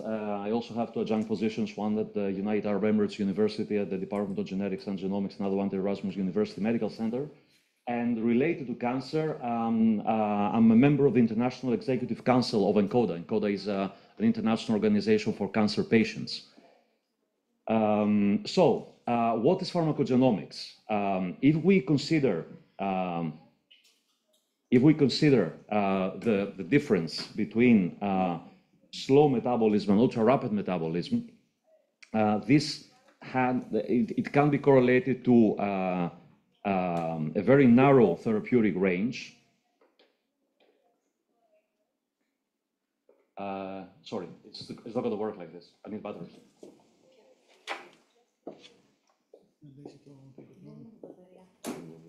Καλύτερο είναι να χτυπάτε το χέρι σας, δεν είναι αλήθεια. Right, so the therapeutic range is quite narrow, above which we have toxicity and below which we have lack of efficacy. So 25 to 60% of all drug prescriptions are wrong, which means that we're treated with the incorrect dose, and 94% among us, according to our recent study, was published in the Lancet, bears at least one variant that renders us intermediate or poor metabolizer to the most commonly prescribed drugs. So you understand that actually pharmacogenomics is for everyone. And in terms of ADRs, in terms of toxicity, you have, according to the literature in the US, you have 106,000 deaths annually, which constitutes the 5th cause of death in the US, and 2.2 million patients that are getting admitted to the hospital because of ADRs. And this puts an additional financial burden to the US healthcare system of approximately $12.2 billion per year. So the difference between slow and ultra-rapid metabolism has a very strong genetic component in addition to the conventional biomarkers. And so I'm going to present you some examples related to the application of pharmacogenomics in clinical reality. So that's not research, that's clinical reality, approved by the regulators. And as you can see here, because I'm a member of the ESMO, the European Society of Medical Oncology, at the TAT, at the TAT working group, the targeted anti-cancer treatment, 3 out of 4 people are extensive metabolizer because they have 2 non-variant CYP2D6 alleles. 50% are intermediate metabolizer that have 1 variant CYP2D6 allele. 5 to 10% are poor metabolizer because of variants in the CYP2D6 allele, and 3% are ultra-rapid. And that's because of structural variants. And that's quite important to also genotype not only SNPs, but also structural variations as well, because as you can see, this is a significant component in the pharmacogenomic metabolizer status. Another example is TPMT. TPMT is a very important gene because it relates to hematological malignancies, and it can be quite devastating because it leads to a very serious, very severe ADR, lethal. So as you can see here, non-carriers for TPMT variants, they lie at the green, which means that they can tolerate the full dose. However, if you bear at least one of the pathogenic variants that you can outline here, which are the commonest TPMT variant alleles, then you're in yellow, which means that you cannot tolerate the full dose. If you took the full dose, then you should discontinue the treatment. You should be treated in the hospital, which risk of relapsing of the leukemia, and of course, have a much poor quality of life. You can tolerate 50% of the dose. And if you're unlucky enough to bear two variant alleles, as you can see here, you're in red, which means that if you took the full dose, then you will die of acute myelotoxicity. You can only tolerate 10% of the initial dose, of the full dose. And that shows basically why educating healthcare professionals is very important, because if the healthcare professional heard that you should give to your patient 10% of the standard dose, then he would say that this patient would be treated in a subtherapeutic fashion, right? So, and if the clinician gave to the patient the full dose, he would kill the patient or she. So that's why the clinician should be very well educated of this particular modern discipline, which is not the future, is the present. Another example is UGT1A1 that relates to the development of neutropenia, grade 4 neutropenia, as you can see here. If you have none of the non-variant allele, which is the allele with the 6 repeats in the promoter of the UGT1A1 gene, then you can tolerate the full dose. However, if you have none of the non-variant alleles, you can see here, you're at high risk of developing grade 4 neutropenia. Those are some of the clinical examples that I wanted to show you. And sometimes we are wet scientists or clinicians, so it's very hard to understand economics, okay? So, but why economics is very important in this case, and that's what I'm going to show you right now. Why it's important to measure the value of pharmacogenomic medicine, because to make pharmacogenomics broadly applicable to community, to society, we need to reimburse genetic testing. So it shouldn't be out of pocket. It should be reimbursable by the payers. And that's what the economists are doing. I will try to summarize in a single slide what health economists are studying for years. So if you're comparing a standard intervention against an innovative intervention, so the standard intervention lies here, and if the innovative intervention is better and cheaper, then it lies at the lower right quadrille and gets reimbursed by the payers. However, if you compare an intervention which is more expensive, more costly, but better than the original intervention, let's say comparing MRI with CAT scan or an X-ray, then this is more expensive but has a higher resolution, so it is better for the patient. If you compare an intervention that is worse but cheaper, comparing a generic drug with an original drug, then again this lies at the lower left quadrille. And of course, if you have an intervention that's worse and more costly, it lies in the upper left and it does not get reimbursed. The yellow and the orange interventions get reimbursed based on the available budget. And that's a political decision. So we rely on the politicians. God help us. So I'm going to present to you two studies in clinical oncology which demonstrate the clinical applicability of pharmacogenomics and the evidence that this can be reimbursed actually by the patient. This article, it was the first article that was published in the American Journal of Human Genetics in economics. And the American Journal of Human Genetics is a Cell journal. It was a prospective study, 570 patients based on the drug gene pair, which was 5FU and DPYD.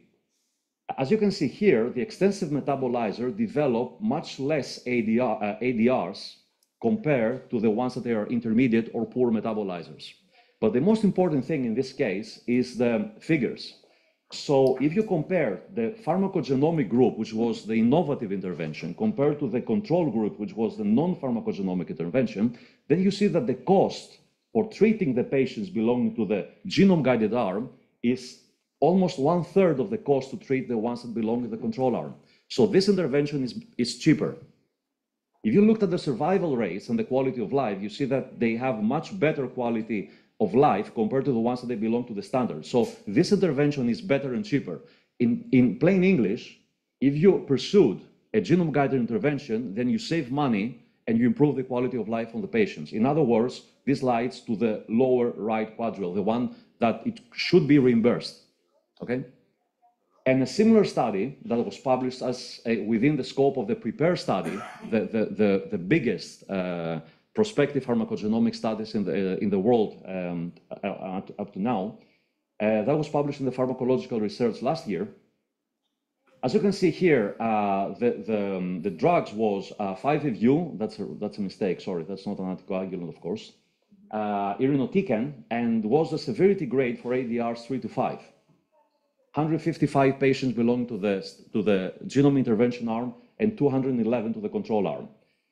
Again, as you can see here, the number of ADRs, especially those that belong to the grade 4 and 5, the most serious one, are much less in the genome-guided group compared to the control group, and the numbers are significantly less.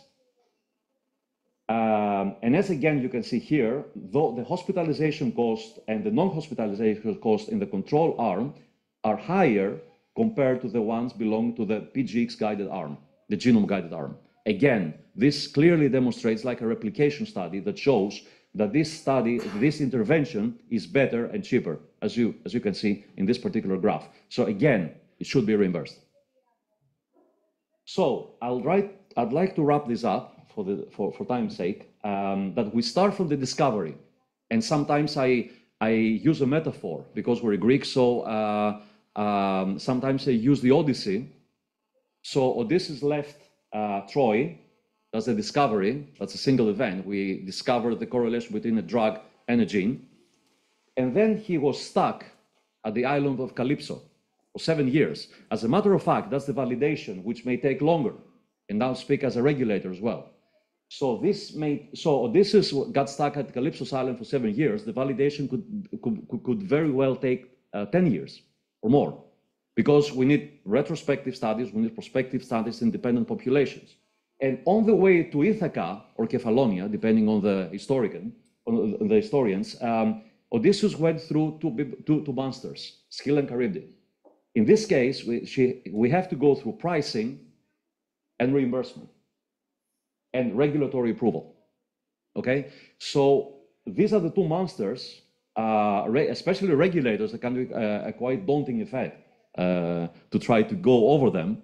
It can take years as well. But once you manage to go through these monsters, then you can safely reach the patient. And that's basically the idea. We work for the patient. That's the bottom line. I'd like to thank you for your attention. These are my contact details, the grants that have supported our work that I've shown to you, and thank you so much for your attention.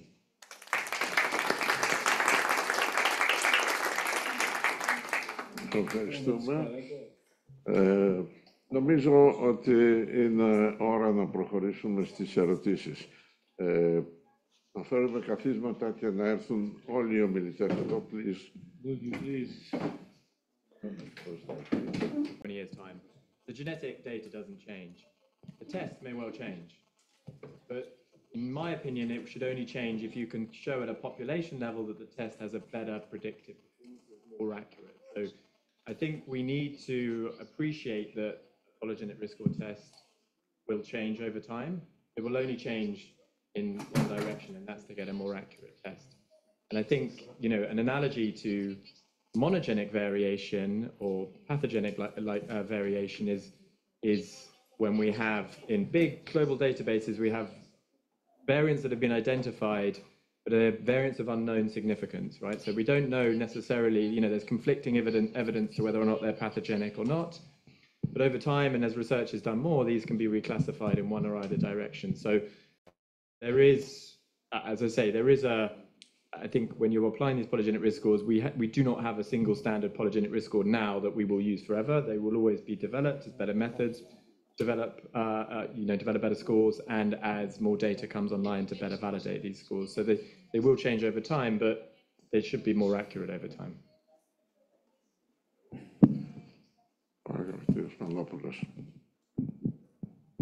Ακούσαμε πολύ ενδιαφέροντα πράγματα, αλλά αυτά τα πολύ ενδιαφέροντα μας βάζουν και πάρα πολλά ερωτήματα.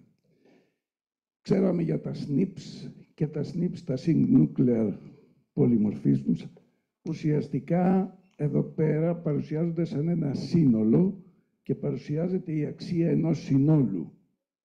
Τι σημαίνει αυτό? Σημαίνει ότι στην πορεία μπορεί να έχουμε ίσως και καινούργια SNPs τα οποία θα μπορούσαν να προσθεθούν και ίσως να βελτιώσουν κάποιο recurrent score.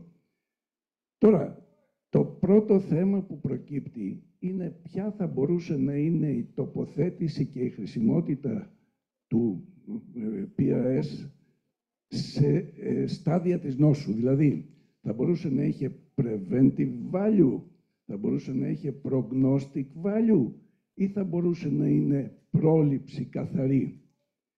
Εκεί ακόμη δεν έχει βρει την ανάλογη θέση του ενδεχομένως. Γιατί δεν την έχει βρει? Γιατί ουσιαστικά είναι στατιστικό μοντέλο. Δηλαδή, έχουμε πάρα πολλά SNPs και βασίζεται κυρίως στη στατιστική.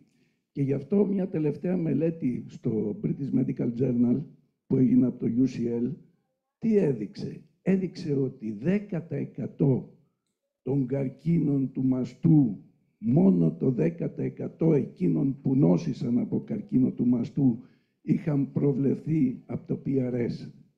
Και είχαν και 5% false positive.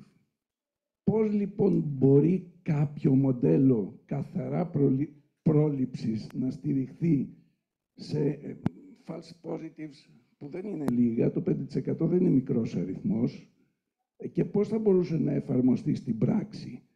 Μπαίνουν λοιπόν όλα αυτά τα ερωτήματα, τα οποία νομίζω ότι θέλουν ακόμη πάρα πολύ δουλειά για να μπορέσουν να περάσουν στην κλινική πράξη, αν ποτέ περάσουν, ή τουλάχιστον να βρουν την πραγματική τους θέση στην κλινική πράξη. I can answer first. Yeah, so I think, what we're sort of talking about two different things here. One is using the genetics on its own, a polygenic risk score on its own, to try and diagnose disease, and that's not what the utility of a polygenic risk score is for. The polygenic risk score is used to identify people who are at higher risk, higher genetic risk, and that's never going to be a completely diagnostic test of disease, in exactly the same way as a BRCA1 or BRCA2 test is not diagnostic of disease, it's diagnostic of a syndrome, but as we, all of us who mentioned BRCA1 showed, it's not 100% prevalent, penetrant. So what that means is there are people who carry that mutations in that gene who don't go on to get disease. So it's not diagnostic of disease, it's diagnostic of a syndrome. And, what I was concentrating on in my talk was appreciating the fact that there is a component to breast cancer risk that is genetic, that can be captured by a polygenic risk score. But the real utility in that is when it's combined with these other risk factors and is put within a model that predicts risk in general. So I wasn't standing up on the stage and saying we should just use polygenic risk scores to predict risk, because you're absolutely right. There will miss many cases of breast cancer in individuals who don't have high polygenic risk. And so, as I say, the real utility from a clinical point of view is combining these things together into a risk model. But then, what we want to see done with that risk model is it utilized in a way that means that the women who are identified at high risk, because of their PRS, because of hormonal risk factors, etc., are put into a pathway that means that that risk can be mitigated, and ultimately the disease can be identified early enough that treatment and outcomes are much, much better. Κύριε Πανόπουλο, παρακαλώ. Ένα άλλο θέμα το οποίο αφορά τη μελέτη, τις μελέτες, είναι ότι το μεγαλύτερο ποσοστό των μελετών αφορά τον ευρωπαϊκό πληθυσμό. Αν δεν κάνω λάθος, είναι το 88% του ευρωπαϊκού πληθυσμού. Δεν μπορούμε επομένως να μιλήσουμε για άλλους πληθυσμούς. Υπάρχουν όμως κάποιες μελέτες, παράδειγμα μια κινέζικη που έδειξε, ας πούμε, και γιατί το λέω αυτό για το επόμενο, που έδειξε ότι θα μπορούσε το PRS να βοηθήσει τις γυναίκες που είναι μη καπνίστριες σε άλλο πληθυσμό, ας πούμε στο κινέζικο πληθυσμό, παράδειγμα, που δεν ξέρουμε πάλι ποια θα είναι η επίπτωση στους δικούς μας πληθυσμούς. Όλο αυτό τι σημαίνει? Σημαίνει ότι πράγματι έχει ίσως διαφορετικές, θα μπορούσε να έχει διαφορετικές εφαρμογές και ανάλογες με την επιλογή του πληθυσμού στον οποίο θα απευθυνθεί. Δηλαδή δεν είναι ένα, παγκόσμιο και μοναδικό εργαλείο για όλους τους πληθυσμούς. Τουλάχιστον αυτό βγαίνει από τα μέχρι τώρα. Επομένως, είναι ένα αντικείμενο που χρειάζεται πάρα πολύ έρευνα ακόμη για να μπορέσει ίσως να περάσει στην κλινική πρακτική και βέβαια σε ποια φάση και σε ποιες κατηγορίες της κλινικής πρακτικής. Εγώ αυτή είναι ένα σχόλιο, μια άποψη από τις μελέτες, όχι από μένα. I have a quick answer, yeah. No medical test is universally validated on every single population in the world before it is used. An example is pooled cohort equation. This is a well-used, well-established cardiovascular 10-year risk prediction tool. It has in big letters on the bottom of the tool, this has not been validated in individuals of Asian descent or from Native Americans. So, these are routinely used clinical tools that are clearly stating that they're not available for use in other populations. And in fact, when it comes to genetics, and something that actually I pride myself about the work that we do at Allelica is upfront considering the effect of what we call genetic ancestry, which is essentially how people's genomes differ based on where they're from in the world. And what we ensure, and I showed this in that slide with the different colored dots, what we ensure is that we have a polygenic risk score that we have validated in as many available human populations, human genetic ancestry populations as possible, so that we can at least then ensure that the effect of the polygenic risk score in different groups is accurately identified. I actually think the bar over which us geneticists are having to climb with our polygenic risk scores is really not the same level as most of these other things. Do we know, for example, that the effect of menarche on the age of menarche on breast cancer risk is equivalent in every single population? No, but we still include it in these risk models. So, I think, we need to be pragmatic. And as I say, I think as geneticists, and particularly at Allelica, but, many other people are thinking very deeply about ensuring that the transferability of polygenic risk scores and the validity of those polygenic risk scores, when they are incorporated into clinical models, has at least been tested, even if that performance is different in different groups. If I may add here, that's a general problem even with clinical trials for drugs. So mostly Caucasians, okay? We don't have participants from Asian descent or from African descent participating. And mostly men as well. Exactly, yeah. So that's a fundamental problem. You probably noticed in the slide that I've shown that in the TPMT, you have differences among races. And when we say populations, we refer to races. If we looked in Europe, for example, that we're all Caucasians, right? You have significant differences in the prevalence of pharmacogenomic biomarkers. So yeah, this is true. But as we said, we should play with what we have at hand. And I fully agree with what Cooley showed, that that's a very emerging tool. It's not yet ready, but we should keep this in mind on how to use it. And we should be fair, okay? We don't have to oversell it, in other words.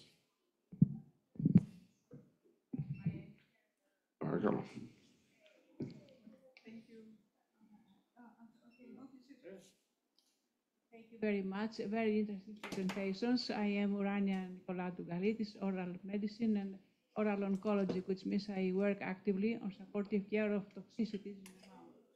It would be interesting for me if you have seen to use some prediction models about the cancer metastasis. It's something we have to diagnose daily in the head and neck cancer, for example. And I would be very interesting if you could think about this area. And if I may add, oral mucositis, but the same question.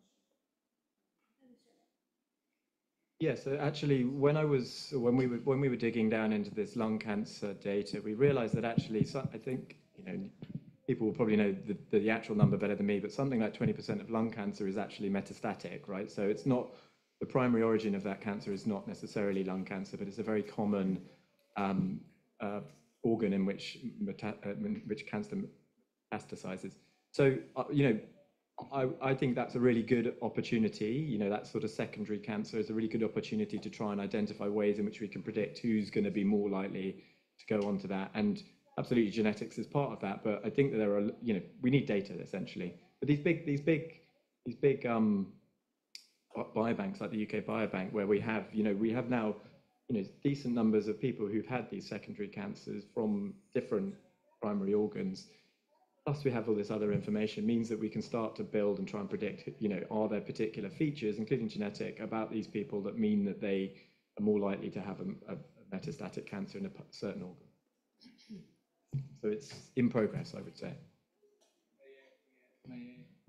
Something about your question. Metastasis is a very complex procedure, and it's actually clearly Darwinian based in terms like it's like the selection of the human beings. So the clone of the cancer that will be selected we have a growth advantage, as we call, is quite rare when it happens in each individual, in each body.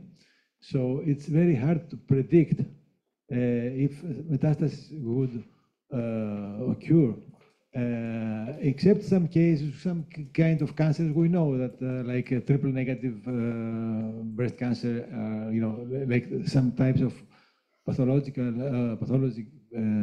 based ontology, we can have some statistics, but in individual base, it's very difficult because it's also random in some case.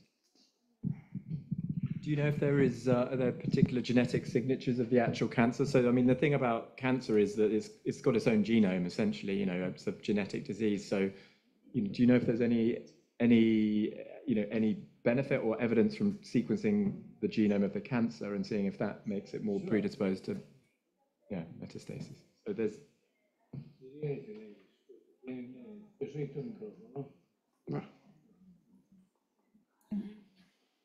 Hello. Hi. Thank you very much to everyone for your talks. I just have a brief question since I am a clinical doctor. I'm an endocrinologist, and the name is Cleo Hadjiara. So you mentioned that in women that have mutations in BRCA1 and 2, doing a PRS may actually further assess the risk for this to develop breast cancer. So my question is, so would you recommend PRS to be done only in women or in other diseases, in people that have actually done already some genomics due to family history or of known risk factors, or to the more general population?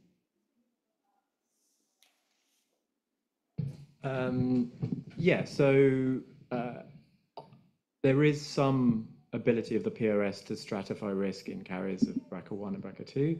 I would, at this point, particularly based on, you know, some of the things that other speakers have brought up, I would at this point say that, you know, the most important test result is whether or not you're a BRCA1, BRCA2. The PRS can potentially, you know, in that paper that's in your handout, we looked at a big sample of BRCA1 and BRCA2 carriers, and you can show that you can stratify risk in these individuals, but it's still, you know, stratifying between a 40 and a 80% lifetime risk. So it's still going to be very high, you know, no matter what your polygenic risk score is. So, you know, for the time being, you know, and in fact, even in the future, I think the, you know, the utility of a PRS is not necessarily going to be in BRCA1, BRCA2 carriers, because whatever they are in the range of the PRS, they're still going to have very high risk.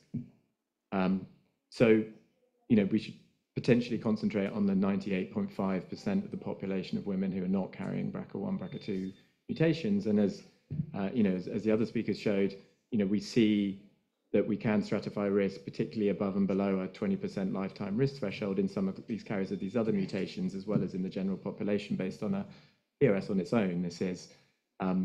But as I say, I think from a clinical point of view, you'd want to include that sort of information, and you can include, in CanRisk, which is a well-established tool, you can include information about, the result of a BRCA1, BRCA2 test. So at the moment, I would say that you kind of want to know them both, but in the absence of any kind of prior probability of you being a BRCA1 carrier, so if you don't have family history of that, or you don't have family history of early onset, then the PRS is going to provide more information because you're highly likely to be BRCA1 negative. But maybe not for BRCA1 or BRCA2 carriers, but can make sense for carriers of low penetrant mutations, because you can shift including the PRS into risk assessment, shift the risk up or down even to a level of a non-carrier patients. Right, but still, for someone who has done this kind of testing, they would have to have some risk factors, right?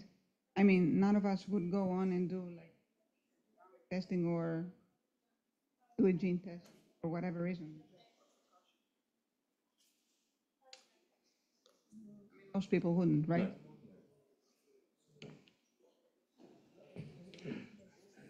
It's a question of time, actually. In 10 or 20 or 50 years, probably everybody would doing a whole genome analysis, even at birth. Even today at birth, in Greece, there are about 10 or 20 diseases that are controlled and at birth. In other countries, there are some projects for about 500 diseases to be tested at birth. So, as the technology advances and the cost lowers, and then I guess that when I first started working on cancer predisposition in Greece, it was like 25 years ago. An oncologist was saying that were like these things don't have any applications, just trust. But now is the first line of research. So in 20 or 30 years, things will have changed a lot. So apparently, the genetic material in a few years will be tested in large populations. That's for sure. And I mean, I think the evidence of the utility of PGX, for example, is greater, right? We saw that from these two talks of these people on either side of me. But what you do when particularly if you were to use, Florian's pipeline, what you're doing when you do a PGX test is generating genome-wide data. So, there's the opportunity there to have the data once a PGX test has been done, the data's there to be used for other types of tests like polygenic risk scores. So, it is going to be the case that increasingly, as PGX gets increasingly used in a clinical point of view, that data is going to be available for other uses.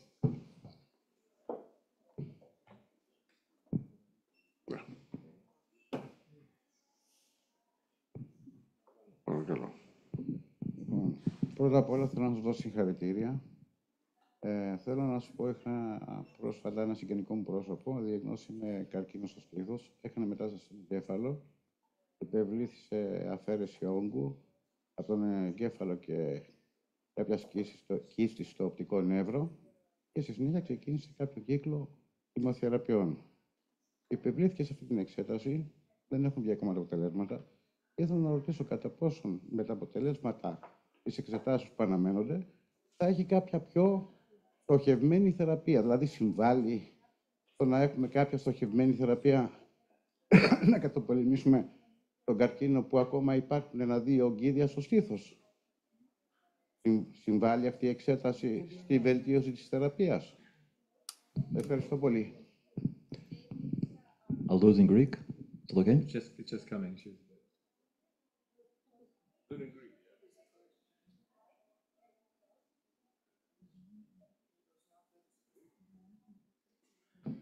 Start with the therapy, so I'll probably take it on. I'll do it in Greek, don't worry. So put it again. Το ζητούμενο είναι να υπάρχει ρυθμιστική έγκριση για το συγκεκριμένο φάρμακο που θα χρησιμοποιηθεί. Αν υπάρχει ρυθμιστική έγκριση, ότι είναι δηλαδή ισχυρή σε ό,τι αφορά τη σύνδεση γονιδίου και φαρμάκου, τότε ναι, έχει νόημα. Απλώς χρειάζεται προσοχή ποιος θα σας το πει, πού θα κάνετε το τεστ, γιατί το να ξέρεις γενετική δεν σε καθιστά ικανό να κάνεις φαρμακογονιδιωματική. Εντάξει. Οπότε χρειάζεται σοβαρό εργαστήριο, αξιόπιστο, τελεία. Για το καρκίνο του μαστού υπάρχουν φάρμακα πια πολλά που σχετίζονται με μεταλλάξεις σε γονίδια, τα λεγόμενα PARP inhibitors, τώρα είναι και αρκετά χρόνια, που συνταγογραφούνται με βάση, απλώς ποικίλει εξαρτάται από το αποτέλεσμα. Τα breast cancer 1 και 2 συνταγογραφούνται κανονικά, αλλά υπάρχουν άλλα γονίδια που ανήκουν στον ομόλογο ανασυνδυασμό και πιθανόν να έχει όφελος, αλλά δεν υπάρχει, ας πούμε, οδηγία αυτή τη στιγμή. Δεν συνταγογραφούνται. Ή μπορεί ο ογκολόγος να το γράψει, ενδεχομένως, δεν είναι τόσο. Αλλά για κάποια γονίδια είναι σαφές ότι θα πάρει το συγκεκριμένο φάρμακο. Επιτρέψτε μου μία ερώτηση προς όλο το πάνελ. Δεν έγινε, σε μένα τουλάχιστον, σαφής η διαφορά ανάμεσα στο absolute και στο relative risk για τον καρκίνο του πνεύμονα. Μία ερώτηση είναι αυτή. Η δεύτερη είναι, αναζητώντας τον καρκίνο του πνεύμονος με screening test στους καπνιστές σήμερα, έχουμε αρχίσει να αναπτύσσουμε πρωτόκολλα για την διερεύνηση τυχόν θετικού ευρήματος ενός οζυδίου. Αυτή η διερεύνηση πόσο θα μπορούσε να επηρεαστεί από το PRS για το ΛΑΝΚ?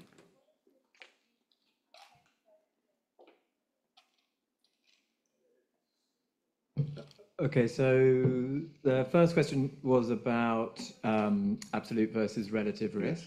So, you know, the important thing, I think, when we think about this is that when we estimate whether or not something has an effect on disease, we're typically comparing people with disease without disease. So you get some sort of estimate of what the increase in risk is in cases versus controls, which gives you kind of an assessment of relative risk.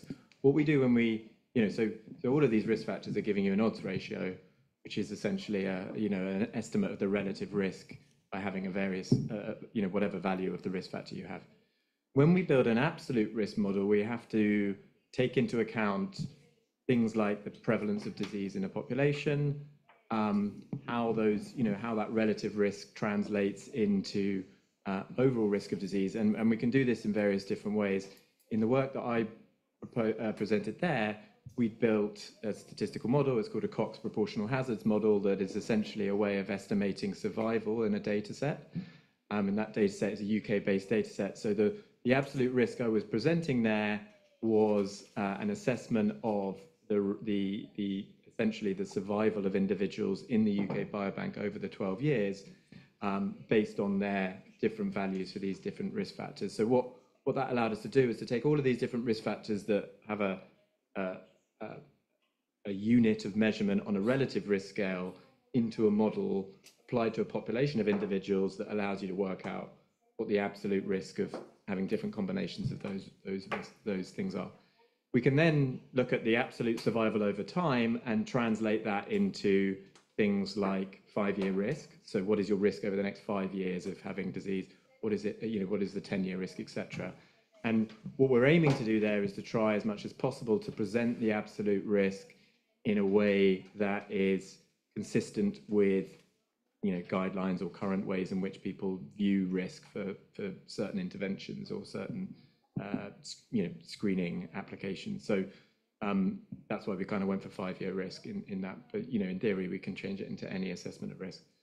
The second way in which we can convert relative risk into absolute risk is to take population-specific incidence data. So, we do use databases like the Global Burden of Disease, which, as was mentioned, doesn't seem to take into account necessarily all the data, but is a very big global initiative that aims to predict incidence of disease in different countries. And it gives you a baseline understanding of what the observed incidence is, and that can then allow you to ensure that when you're translating that relative risk into absolute risk, you have some assessment of what the actual, the normal or average risk of disease is in a population based on that incidence data. And then what was the second question? The second was about the nodules found in the screening test for lung cancer. Oh, yes. So what about the nodules? So, well,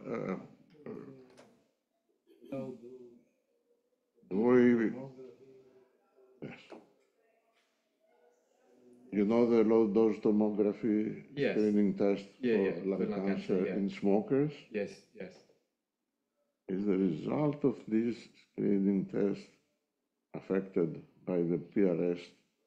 Oh, this is a great question. I don't know off the top of my head whether or not it is, but it's a great question. But lung cancer, and at least from a PRS point of view, is less well studied than things like cardiovascular disease. But we know, for example, that a polygenic risk score for cardiovascular disease is associated with the atherosclerotic effect of cardiovascular disease. So individuals who have different polygenic risk scores will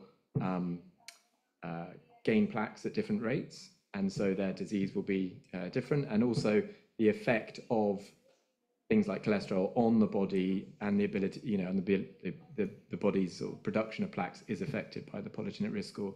So it'd be very interesting to understand if, the polygenic risk score, for example, for lung cancer, or at least the model, could predict whether or not two people with essentially the same kind of screening value from that test would have the same risk, or whether or not there's some differential on the risk. So are those, can you stratify those results further based on the polygenic risk score and the other risk factors? I don't believe it's been done yet. Similar question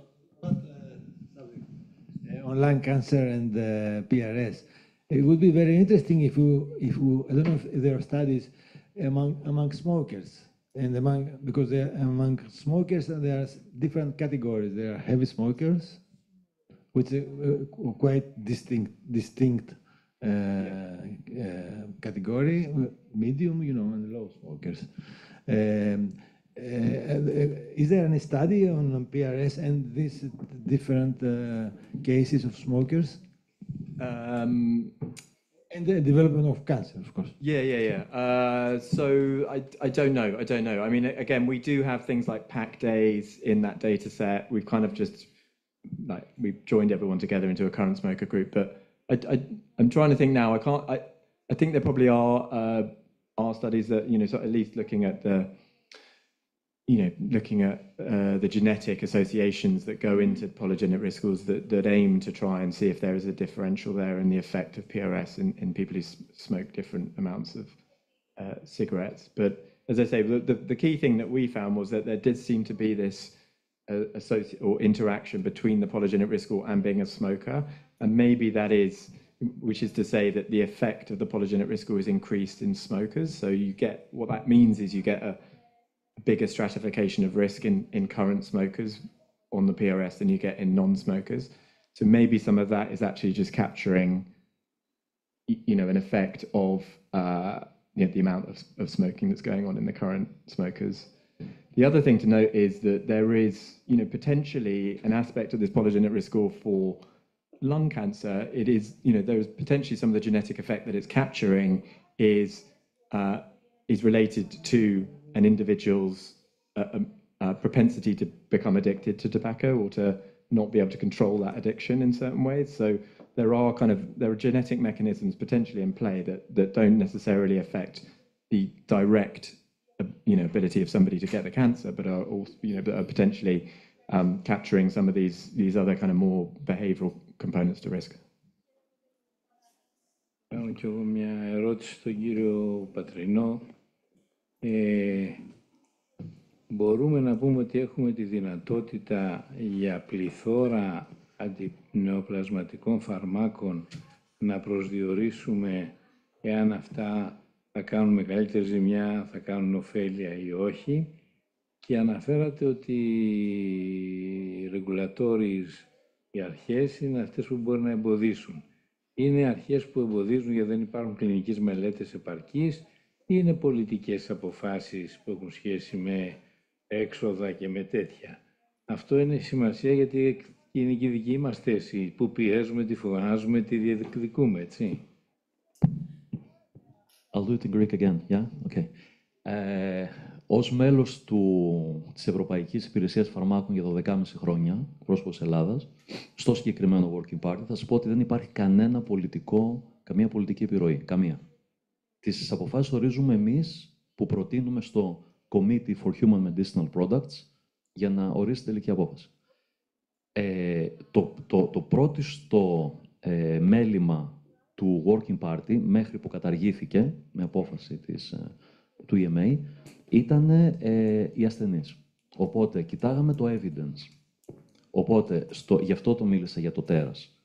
Γιατί αρκεί μισό evidence να καταπέσει μια οδηγία, ενώ χρειάζονται πάρα πολλά χρόνια για να εγκριθεί. Οπότε, τα κριτήρια είναι καθαρά επιστημονικά.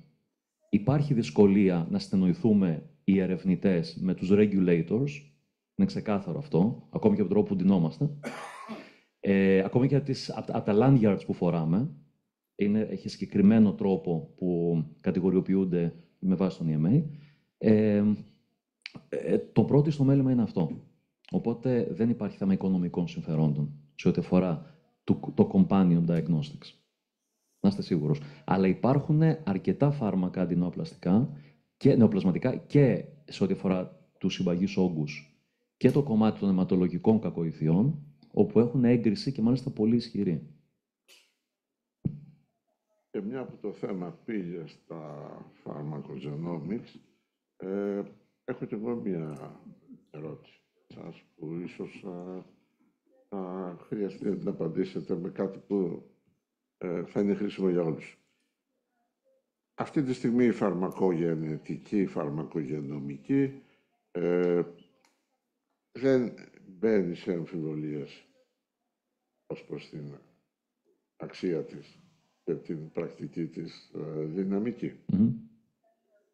Το δικό μου το ερώτημα είναι πόσο απαραίτητη είναι και πόσο πρέπει να αρχίσουμε να τη συνιστούμε στους ασθενείς μας, ιδίως εκείνους οι οποίοι κάνουν χρόνια χρήση κάποιου συγκεκριμένου φαρμάκου. Θα θέλανε να ξέρουν και οι ίδιοι και εμείς και η κοινωνία ολόκληρη αν από αυτό το φάρμακο έχουν βαθμούς επικινδυνότητας που μας είπατε. Αυτό γιατί δεν έχει περάσει σε ευρύτερη κλίμακα μέχρι τώρα στην καθημερινή ιατρική πρακτική? Το 2013 ένας συνάδελφος καθηγητής ογκολόγος από βήματος μου είχε πει ότι εγώ δεν τα πιστεύω αυτά και δεν τα εφαρμόζω. Και εγώ του είχα πει, είναι η άποψή σας, το πρόβλημα το έχει ο ασθενής σας όμως. Η απάντησή μου είναι ο γιατρός κατάλληλα εκπαιδευμένος, ενημερωμένος, εκπαιδευμένος είναι προφανώς, κλινικός γιατρός είναι, να γνωρίζει την κατάλληλη χρήση αυτού του νέου όπλου για τον ασθενή. Μήπως είναι καλό και για εκείνον να έχει τη φήμη του γιατρού, το οποίο οι ασθενείς έχουν λιγότερες παρενέργειες και καλύτερη αποτελεσματικότητα? Λέω. Ακόμη και ωφελημιστικά να το δει. Είναι θέμα εκπαίδευσης, είναι θέμα ενημέρωσης των γιατρών. Είναι θέμα θέλησης. Εσείς έρχεστε και λέτε πολύ σωστά ότι είναι αδιαφυσβήτητη. Και θα πω προς τιμή σας, υπάρχουν άλλοι συνάδελφοί μας, οι οποίοι δεν το λένε αυτό. Δεν θα πω δεν είναι προς τιμή τους, είναι προς ζημία τους. Θα το πω. Και των ασθενών τους, το χειρότερο απ' όλα. Εγώ θα πρότεινα, και αυτό που λέω πολλές φορές, είναι να εφαρμόσουμε αυτό το νέο όπλο, να το χρησιμοποιήσουμε και ως Έλληνες, και το χρησιμοποιώ πολύ συχνά αυτό, ας ξεκινήσουμε να φυτέψουμε το δέντρο της ελιάς, ξέροντας ότι δεν θα φάμε ελιές από αυτό. Ας το δουν οι νεότεροι. Να εκπαιδεύσουμε για να το εφαρμόσουν οι νεότεροι. Έτσι γίνεται με κάθε τι νεότερο που έρχεται στην ιατρική. Μέσα από την απάντησή σας βγαίνει και το πρόβλημα της συνεχούς ιατρικής ενημέρωσης, συνεχιζόμενης ιατρικής εκπαίδευσης, που είναι ένα τεράστιο και παγκόσμιο πρόβλημα στην ιατρική παιδεία σήμερα. Νομίζω ότι... Να ευχαριστήσουμε. Ναι, πες μα. I'm a breast surgeon. Oh, sorry. I'm a breast surgeon. Do you have any knowledge if in countries that this tool is more used than anywhere else, maybe in breast cancer, it has increased prophylactic mastectomies, or it has any